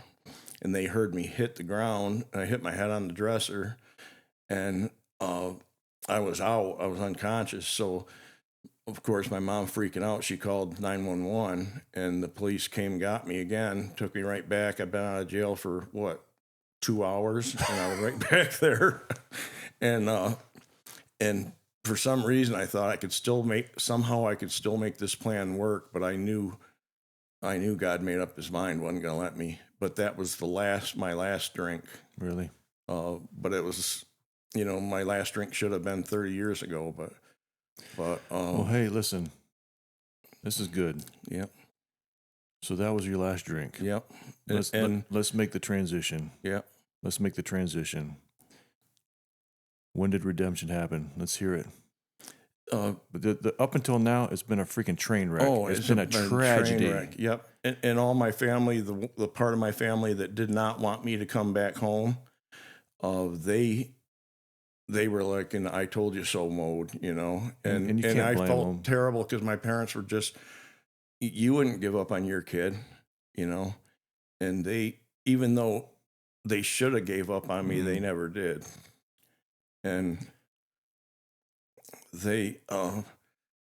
I was so ashamed, and finally my dad talked with me, and I did like you said, I just opened everything up. Wow. For the first time? Yep. For the first time at 50-something years old? Yep.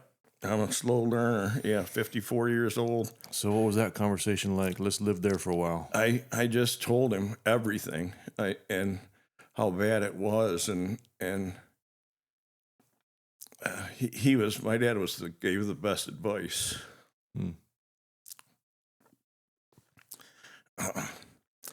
And anyway, he said, let's go to church tomorrow. And I hadn't been to church in years. And a friend of mine, his dad is a minister at a church called Celebrate Church. It's a country church, a family, most all of them are family related, brothers, sisters, cousins. And so we went, and I told the pastor before, because he knew my problem, because I was friends with his son, Isaiah. And he invited me to come down and talk before, Sunday. And so it was on a Saturday, and he wanted me to come in the church. And I said, and I honestly thought, I told him, I said, if I come in there, the place will probably burn to the ground, Isn't it funny how, man, this is good. Isn't it funny how people make perceptions of us? I married a Filipino girl, must have been a mail order bride. Exactly. Like, people make these perceptions of us. And we do the same thing on God based on our precepts. I know. But listen, he is who he says he is, not who we say he is. Right. Read his word. Man, he never turns his back on his he is so good to us. I know, so we don't deserve it. We don't deserve it, but we get it. I mean, he sent his only begotten son to die for everything that we've done. How much more does he have to demonstrate his love for us? Right. That's what he did, but we still somehow think, well, no, he doesn't love me, or no, that's for everybody else, but not me. Our preconceived ideas, our judgments that we make on him. Listen, let him speak for himself. Right, exactly. Let him speak for himself. Even if it doesn't feel right, or even if it doesn't feel like I deserve it, let him speak for himself. Good stuff, Keith. Man, this is your story, brother. I'm just walking it with you. This is your story. Man, I love your perspective though, because I never thought of it that way. But yeah, So you don't want to go to church because God's going to burn it down, right? Meanwhile, I told Dave, the pastor, I said, I'm not even kidding. If I walk in there, that place is probably going to catch fire and burn to the ground. And he goes, no, it won't. It's not who God is. No. So I'm glad you went. Yeah. So The next day, me and my dad, that was before he had his heart attack and broke his hip and everything. Uh, the next day, me and him just went to church just by ourselves, and he was already not getting around that great, and he's on a walker, and after the church service, when the preacher, said, is there anybody here that needs to come up and have me pray for him? And I would never ever do something like that because I don't like being center of attention, and something just said, do it, told me to do it. And I just stood up, and my dad's like looking at me, and I walked up there and I goes, you guys know my story. I said, I need help. And he put like oil on my head, like a cross. And then he said, let's bow our heads. And him and his wife and me, they just, put their shoulders around me, their arms around me. And he started praying. And when he was praying,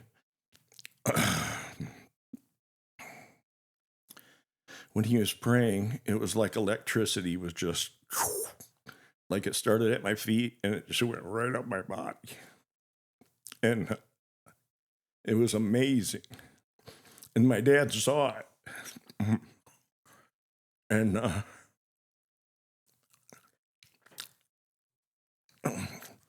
my dad knew right then that I changed.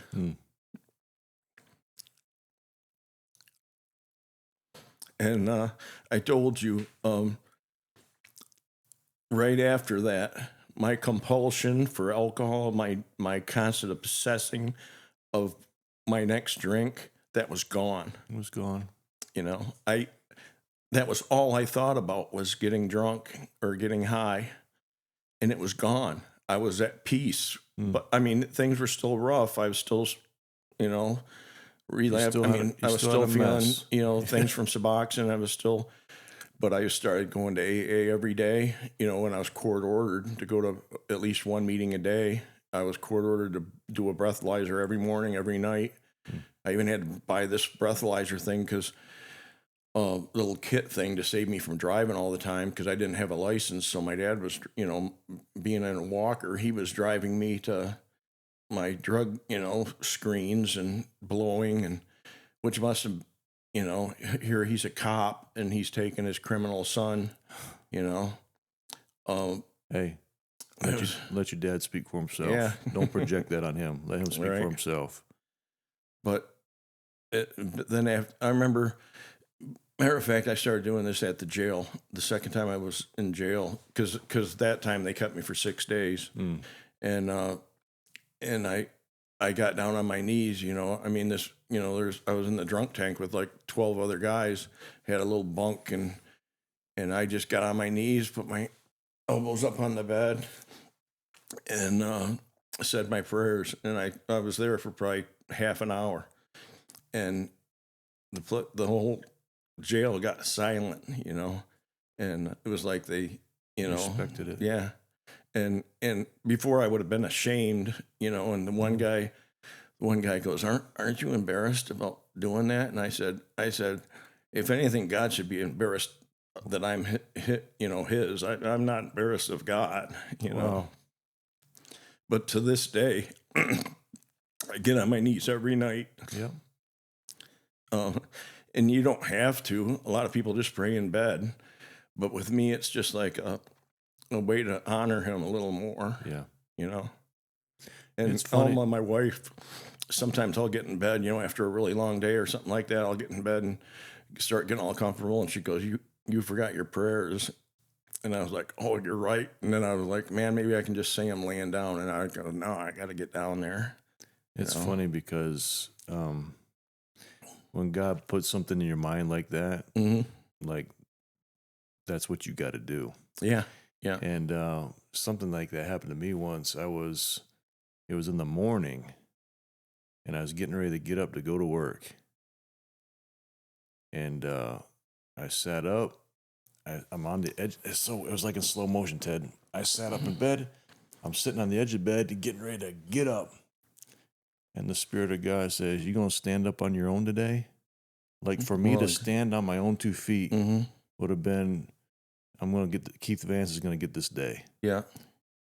And I held my freaking feet off the bed, Ted, like this. Like, nope.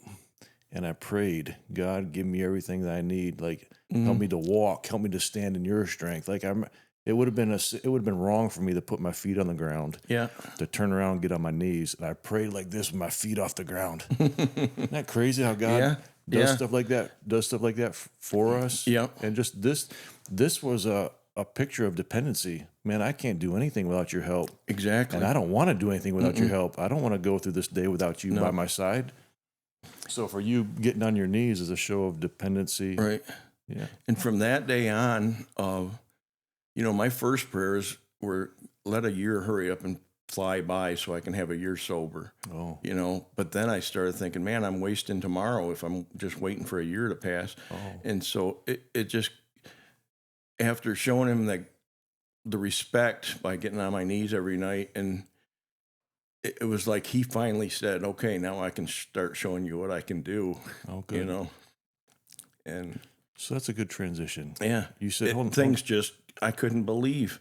I mean, I lost everything, Keith, everything. I didn't have nothing, and now I had a Jeep that was needed to get repaired because the windshield was busted out, and I didn't have a job. I didn't have, I started, and it wasn't like I was a spring chicken. I was 54 years old, and starting completely from scratch at 54, So you just said, hey, what did you say again? What did God say to you? Do you remember what you just said? What was it that God said? You said, hey, now let me show you what I can do. Okay. That you showed me that you're honest now. You're facing your problems. Now let me show you what blessings are all about. Okay. Can we talk about some of that stuff now? Yeah. Let's just create a little segment in itself. God said that to you. What were some of the blessings that started coming from that point on? Let's just start. It was weird because when I told you I couldn't look in the mirror, I could start looking in the mirror, and I could.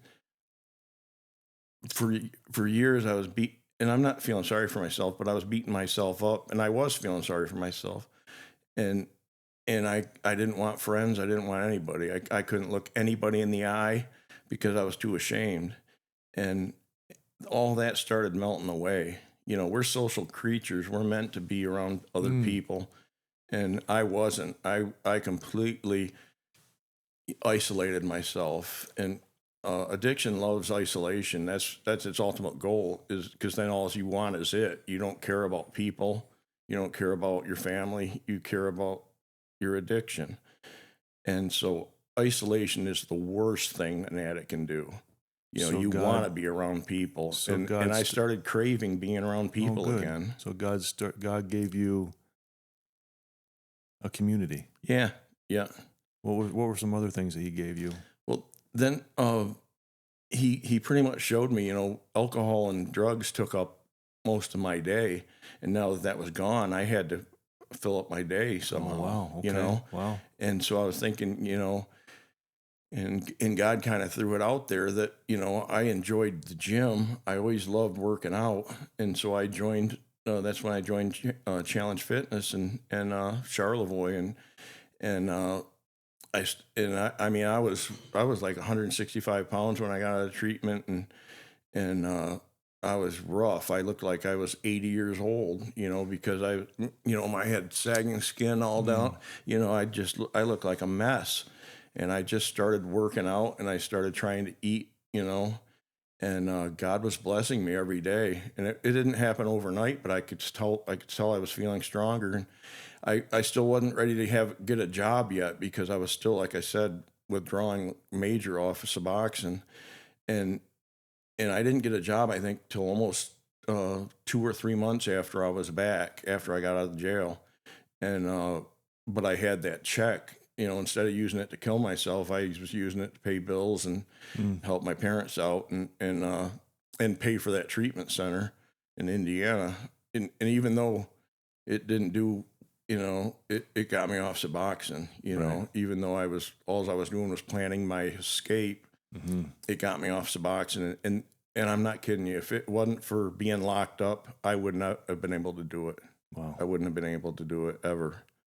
And I was so relieved to be off of it's so weird going that long having a crutch that you completely depend on, and now all I had to depend on was God.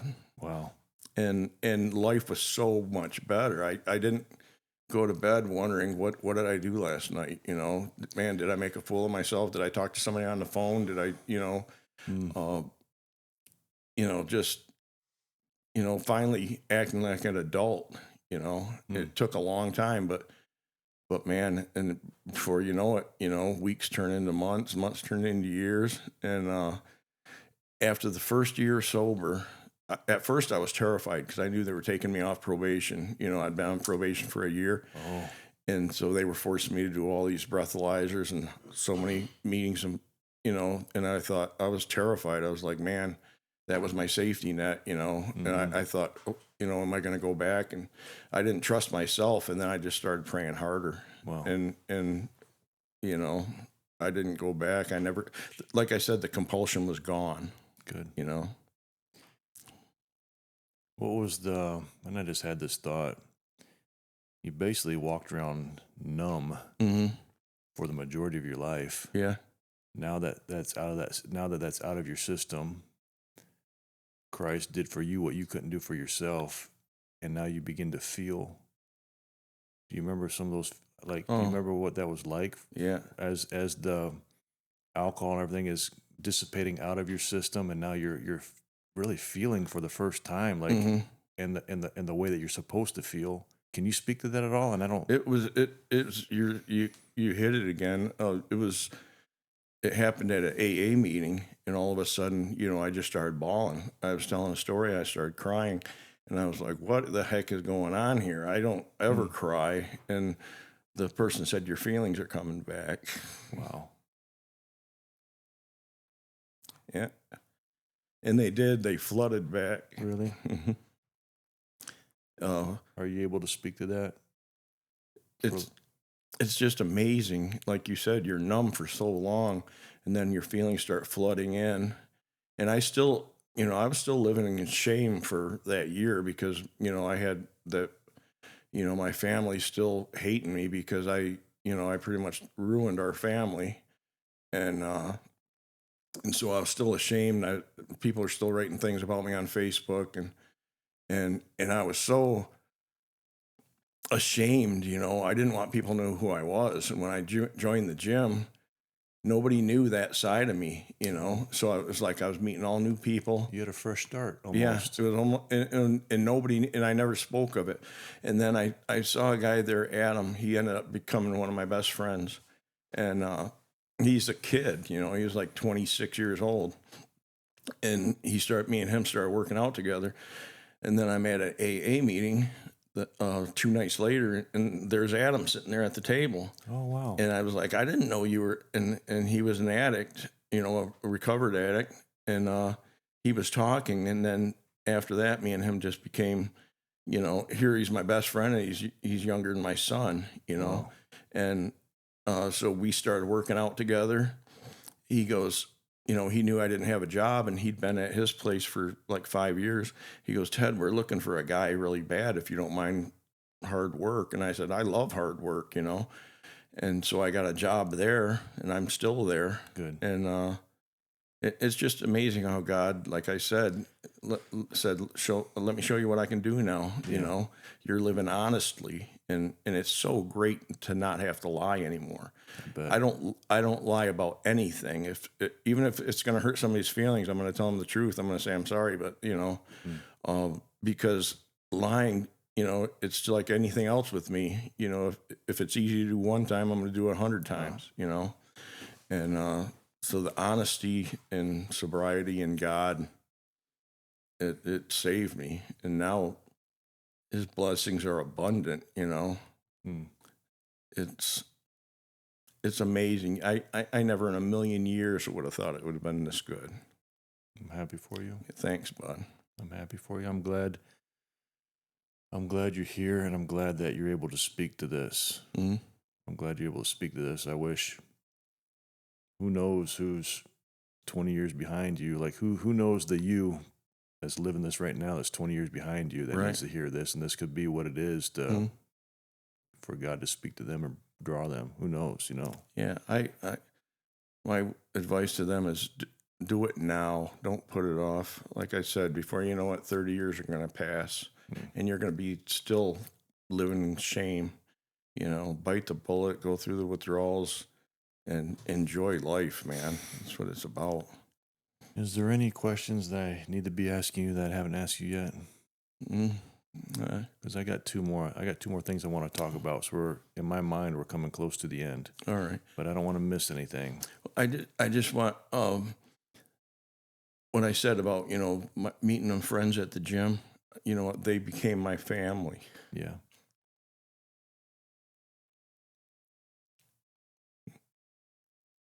They don't realize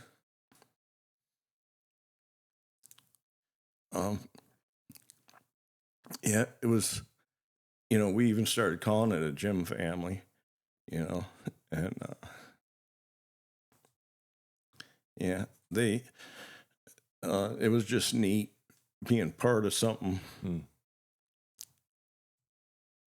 Something that wasn't destructive. Yeah, yeah. And people that actually cared about each other with no reason except for trying to better yourself, you know. You're at a bar and people just want to get wasted. You're at a gym and people are actually trying to better themselves. And these people, you know, we became just like family. And man, it got me through some dark days, you know, gave me something to look forward to. I can speak to this, and maybe this is a little blip in the podcast here that we just speak to for a little bit. But when we get done here, we're gonna go over to my gym. I'll show you around. But that's my therapy over there. Mm-hmm. God created us physical creatures. Adam and Eve. Mm-hmm. In the garden, they were to work. They were to take care of the garden. You know what I mean? They were to do stuff. And something about being in the gym, exercising this body, putting some heavy load on it, doing some reps, getting a sweat going, like feeling that burn, all that stuff that we do with this body is therapeutic, that transcends the physical. Oh, big time. The emotional. Mm-hmm. How many times, hey, have you ever... Whew.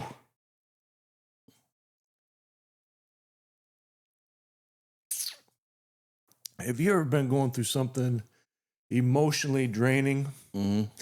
Get underneath a freaking squat rack, put some heavy freaking weight on that thing, go down and give it everything you got, and have and cry, scream, have these emotions that's not connected to the weight. It's what's inside, that weight that you're feeling inside. Right. There's something between the physical, the emotional, and the spiritual. We're made of three parts, and I don't understand it. I'm not a theologian, but we're made of body, soul, and spirit. And they're all connected somehow. Yeah. And somehow by putting this body under strain, somehow by going out and just going for a long run, connects to those other two things that can do something bigger on us than just the physical and the weight. No, when I just tried to describe this to you, because the gym is your therapy. It is. It has a connection to your sobriety, and you're doing hard things. Ted. Mm-hmm. You're not just going in there, you know, doing a puzzle. You're not doing light work. You're doing some heavy stuff, and that heavy stuff has a connection to your sobriety. Right, it does, and you know, just like I do, you go into a different world someday. And some days when you're in the zone and you're working out, I mean, there's no other place I'd rather be, and it cleans my brain. That's a good, clip that. That's a good picture. It cleans your brain. Yeah, it does. It washes all the bad out. I mean, I get out of the gym and I'm not worrying Washed. about nothing. I'm washed. My brain's been clean until the next day when it's back and by day, So, Yeah. And that's one thing, some people, they work out first thing in the morning to get their day going. mm-hmm. I work out in the afternoon to detox, Mm-hmm. to get rid of the stress. Like Right. that's what it is for me. Like I got whatever, it builds up, and then okay, my brain's clean again. Yep. It has that effect on me. That's what it does to me too. And there's nothing like it. A lot of people that get sober join a gym. Really? And Maybe there's something, well, Yeah. not maybe, there's something there. yeah, it's your chance to feel human again, and get the blood flowing. And like I said, my brain, I can be all full of static. I go to the gym, just hammer it, get in the zone. And on my way home, I'm in the best mood ever, And I told Chris, the owner of the gym, I was like, I never once came home from the bar and was proud of what I did. But when I get a good workout coming home from the gym, I'm in a great mood, And not 50% of the time, 100% every of the time. Yep. So stepping into the gym, how many times do we want to go? 50%, 60%, who knows? Mm-hmm. But you do it anyway. Right. You go through that process of cleaning your brain, and then once the process is over for the hour and a half, you always feel good. Yeah. Always feel Always. good. Yeah. I've never, like you said, I've never regretted going to the gym. I've never gone to the gym and thought, man, what a waste of time that was on the way home. I'm always just like, man, this is being alive. And again, as human beings, God designed us. He built us. The fact that we feel that way, there's something behind that that's spiritual. I don't know what that is, but I want to find out. Yeah. So, Well, even when I was a kid, Samson was my favorite, my favorite Bible story, just because he was so big and strong. And yeah. I remember Uncle Dickie, Yeah. when I was a kid, he was in bodybuilding shows, and I remember saying, man, that's what I want to start doing. I want to be a big, strong guy, Well, you are,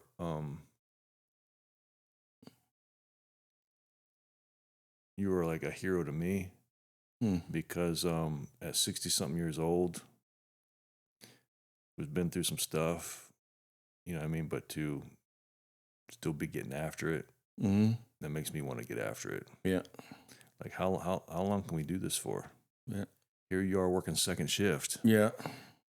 working with concrete and heavy stuff, Mm-hmm. going to the gym at 60-something years old, where most people are supposed to be retiring and take it easy. Right. And you're still freaking strong. Yeah. I'm Still gonna keep getting after it. as long as You inspire me. Yeah. Thanks, man. And you inspire me. I can't do all the running and all the stuff you do. The different, I'm more just like a lifter and bodybuilder, but your cardio is out of control. There's no way I could make, when I saw you run for, what'd you go, 100 miles or something like that? It was 110. I was like, oh my gosh, you inspire the heck out of me. I don't know how we got reconnected, but I'm damn glad we did. Me too. I'm Because thankful. heck, last time I saw you before this, you were, I think, 6 or 7 years old, running around barefoot in the bait shop, So, yeah, God makes things full circle, man. And this is like part of that circle. Yeah, amen. And when we get a glimpse of it, it's inspiring. Big time. And I want more of that. Yeah. I'm going to ask you two more things. Is there anything else you want to talk about before my last two? No. Okay. Your relationship with your dad. Mm-hmm. You disappointed him. You felt like you disappointed your father. You had a certain perspective of yourself, of like, well, my dad must be ashamed of me because of this. Right. The events in your life put you in his home at 50-something years old when his health was declining. Mm-hmm. He was there and he saw that transition in you. You had talked to, hey, my dad and I got real close. Mm-hmm. Can we just talk about you and your dad's relationship Sure. towards the end, and how you were a caregiver for him, and like just how you got close with him? Yeah, it was an honor. and the love him and my mom had for each other, total unconditional love. He always thought he got to where he thought he was a burden, and I was thinking, I know exactly what that feels like. Oh. But my mom and me were both honored that we could help him, and those. I'm so grateful that God gave us that 5 years of that He could see me sober, and He could actually say, "I'm proud of you," and say He never gave up on me, and the last year, there was times where, he was saying, I can't do anything, he wanted it to go away, and Mom's like, no, don't quit talking like that, and Mom could bring him back to earth, and the last 6 months, he knew his time was fading, and he got to where a lot of times I could hear him call for my mom, and it would be late, 4 a.m, 3 a.m, and Mom wouldn't hesitate. She would go out there with her chair and just hold his hand. And yeah, that's what love is. But when for my grandson's birthday party, it was his second-year birthday party, and me and Elma got a motel about 20 miles from their house, and this birthday party was the next day, and I get a phone call, and it's Mom, and I can hear Dad in the background just wheezing for air, and Mom said, Ted, your dad's not doing good. He's been pretty much unconscious for the last 4 or 5 hours. She said, Angie's here, and my Angie's daughter, Sarah, was there. And this is like 1 a.m. when they called. And I usually don't go to sleep till 3. So you're not a good sleeper. I don't get the impression that you've been a good sleeper. But so I was still awake, in the motel, and Mom's like, Ted, it's really bad. He's and I could hear him in the background just wheezing, trying. And she said he's totally unconscious. She said he's been like this for almost 5 hours. And she said, and I said, do you want me to come home? And I said, I can get home right now. And she said, no, it's not. That won't do anything. She said, you stay for your grandson's birthday party. And I'm like, are you sure? And then I could hear him in the background, and he was, and then I said goodbye to her. And then something said, I wanted to talk to him one more time, and so I called right back, and I was just about to tell my mom, can you just put the phone to his ear? And when she answered, I couldn't even say that, and she goes, would you like me to put the phone by his ear? And I said, please, Mom. And so he's making all these noises, and you could tell he's like fighting for every breath. And she put the phone to his ear, and I heard her say, okay, it's right against his ear now. And she had it on speaker. And I said, hey, Pops, it's me. And I always call him Pops. I said, hey, Pops, it's me. And as soon as I said that,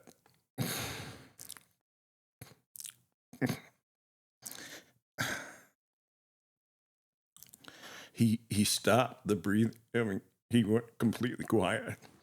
And I could hear Sarah go, oh my God. And I told him, I said, I just want you to know how much I love you. And you're my hero.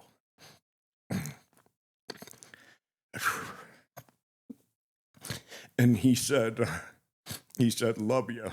But you could tell he was struggling to say it. He just goes, love you. Mm-hmm.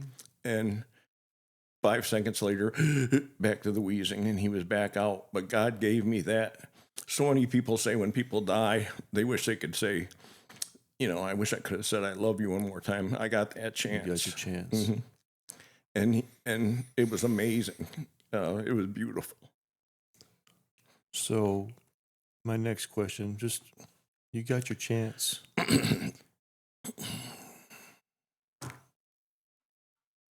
Your story is not the story of someone who made their daddy proud. But at the end, I was. But at the end, Mm-hmm. okay, we have a lifetime, and at the end, came full circle. You and your dad reconciled. You got to tell your dad you love him, and like look at the emotion. Yeah. Okay, so there's always hope.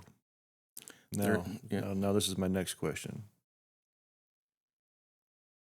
You have a relationship with your daughter Lily. Mm.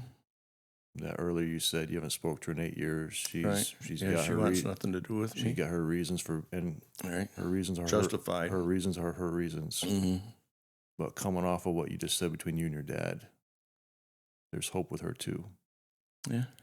If you could speak to her, like, who knows, maybe she's watching this. If you could, like, what would you say to her to bring reconciliation? That she deserved a good dad, and she got the raw end of the deal. I was so wrapped up in addiction. She gave me the ultimatum before, you got to pick me or the alcohol. And I said, it's not that easy. I can't stop. And when I was enthralled in addiction, I couldn't stop, but they thought, well, you got sober before for 2-3 months at a time. And I was like, they don't know, but I was never sober because I was always on that Suboxone. And, but I would just tell her, God has a plan for everything. If he wants it to happen, it'll happen. But it's been almost 8 years, and I'm just proud of her. I love her. I'm always here. Just because of circumstances in the past, haven't reached out to her or showed up at the house or anything like that. Just because things get out of control and accusations get made, and they didn't want me to go. I know they didn't want me to go to her graduation or her open house, or and I respect them. I don't, so I'm just trying to respect her boundaries. It's all in her, the ball's in her court. If I would love a relationship with Lily, because she saw the bad me. I would like to show her the good me, and but I don't blame her one bit. I put her through, what kind of a father, misses work, doesn't do anything with the family. All she does is sit on the couch and drink, And she even told me once, she goes, "You're not a mean alcoholic, you're just a dumb alcoholic." And that's what I was. I would drink, watch TV and not say nothing to nobody, And I mean, she did not deserve that. She deserved much better. And I'm proud of the girl. She's achieved and accomplished so much. And what are some of the things she's accomplished? When she was in powerlifting, I mean, she was one of the best in the world. She got her daddy's blood in her. Oh yeah. She won't want to admit that, but yeah, she's stubborn, but she's a great kid, and she's a welder too. Really? And I guess she's got a pretty good job welding at some fabrication place in Boyne City. So I'm proud of her, man, and I would love to show her the sober me, and that's what my son Jake said. If she could just see how you are now, and that's what's so good about the people at the gym. They never saw the drunk me, and they couldn't. I've had them say they couldn't even imagine me being like that. Yeah. So I hope one day. Well, But if it doesn't happen, that's fine with me too. I've accepted that. As long as she knows that I love her, and then I'm sorry, and as long as she's happy, that's all I can ask for.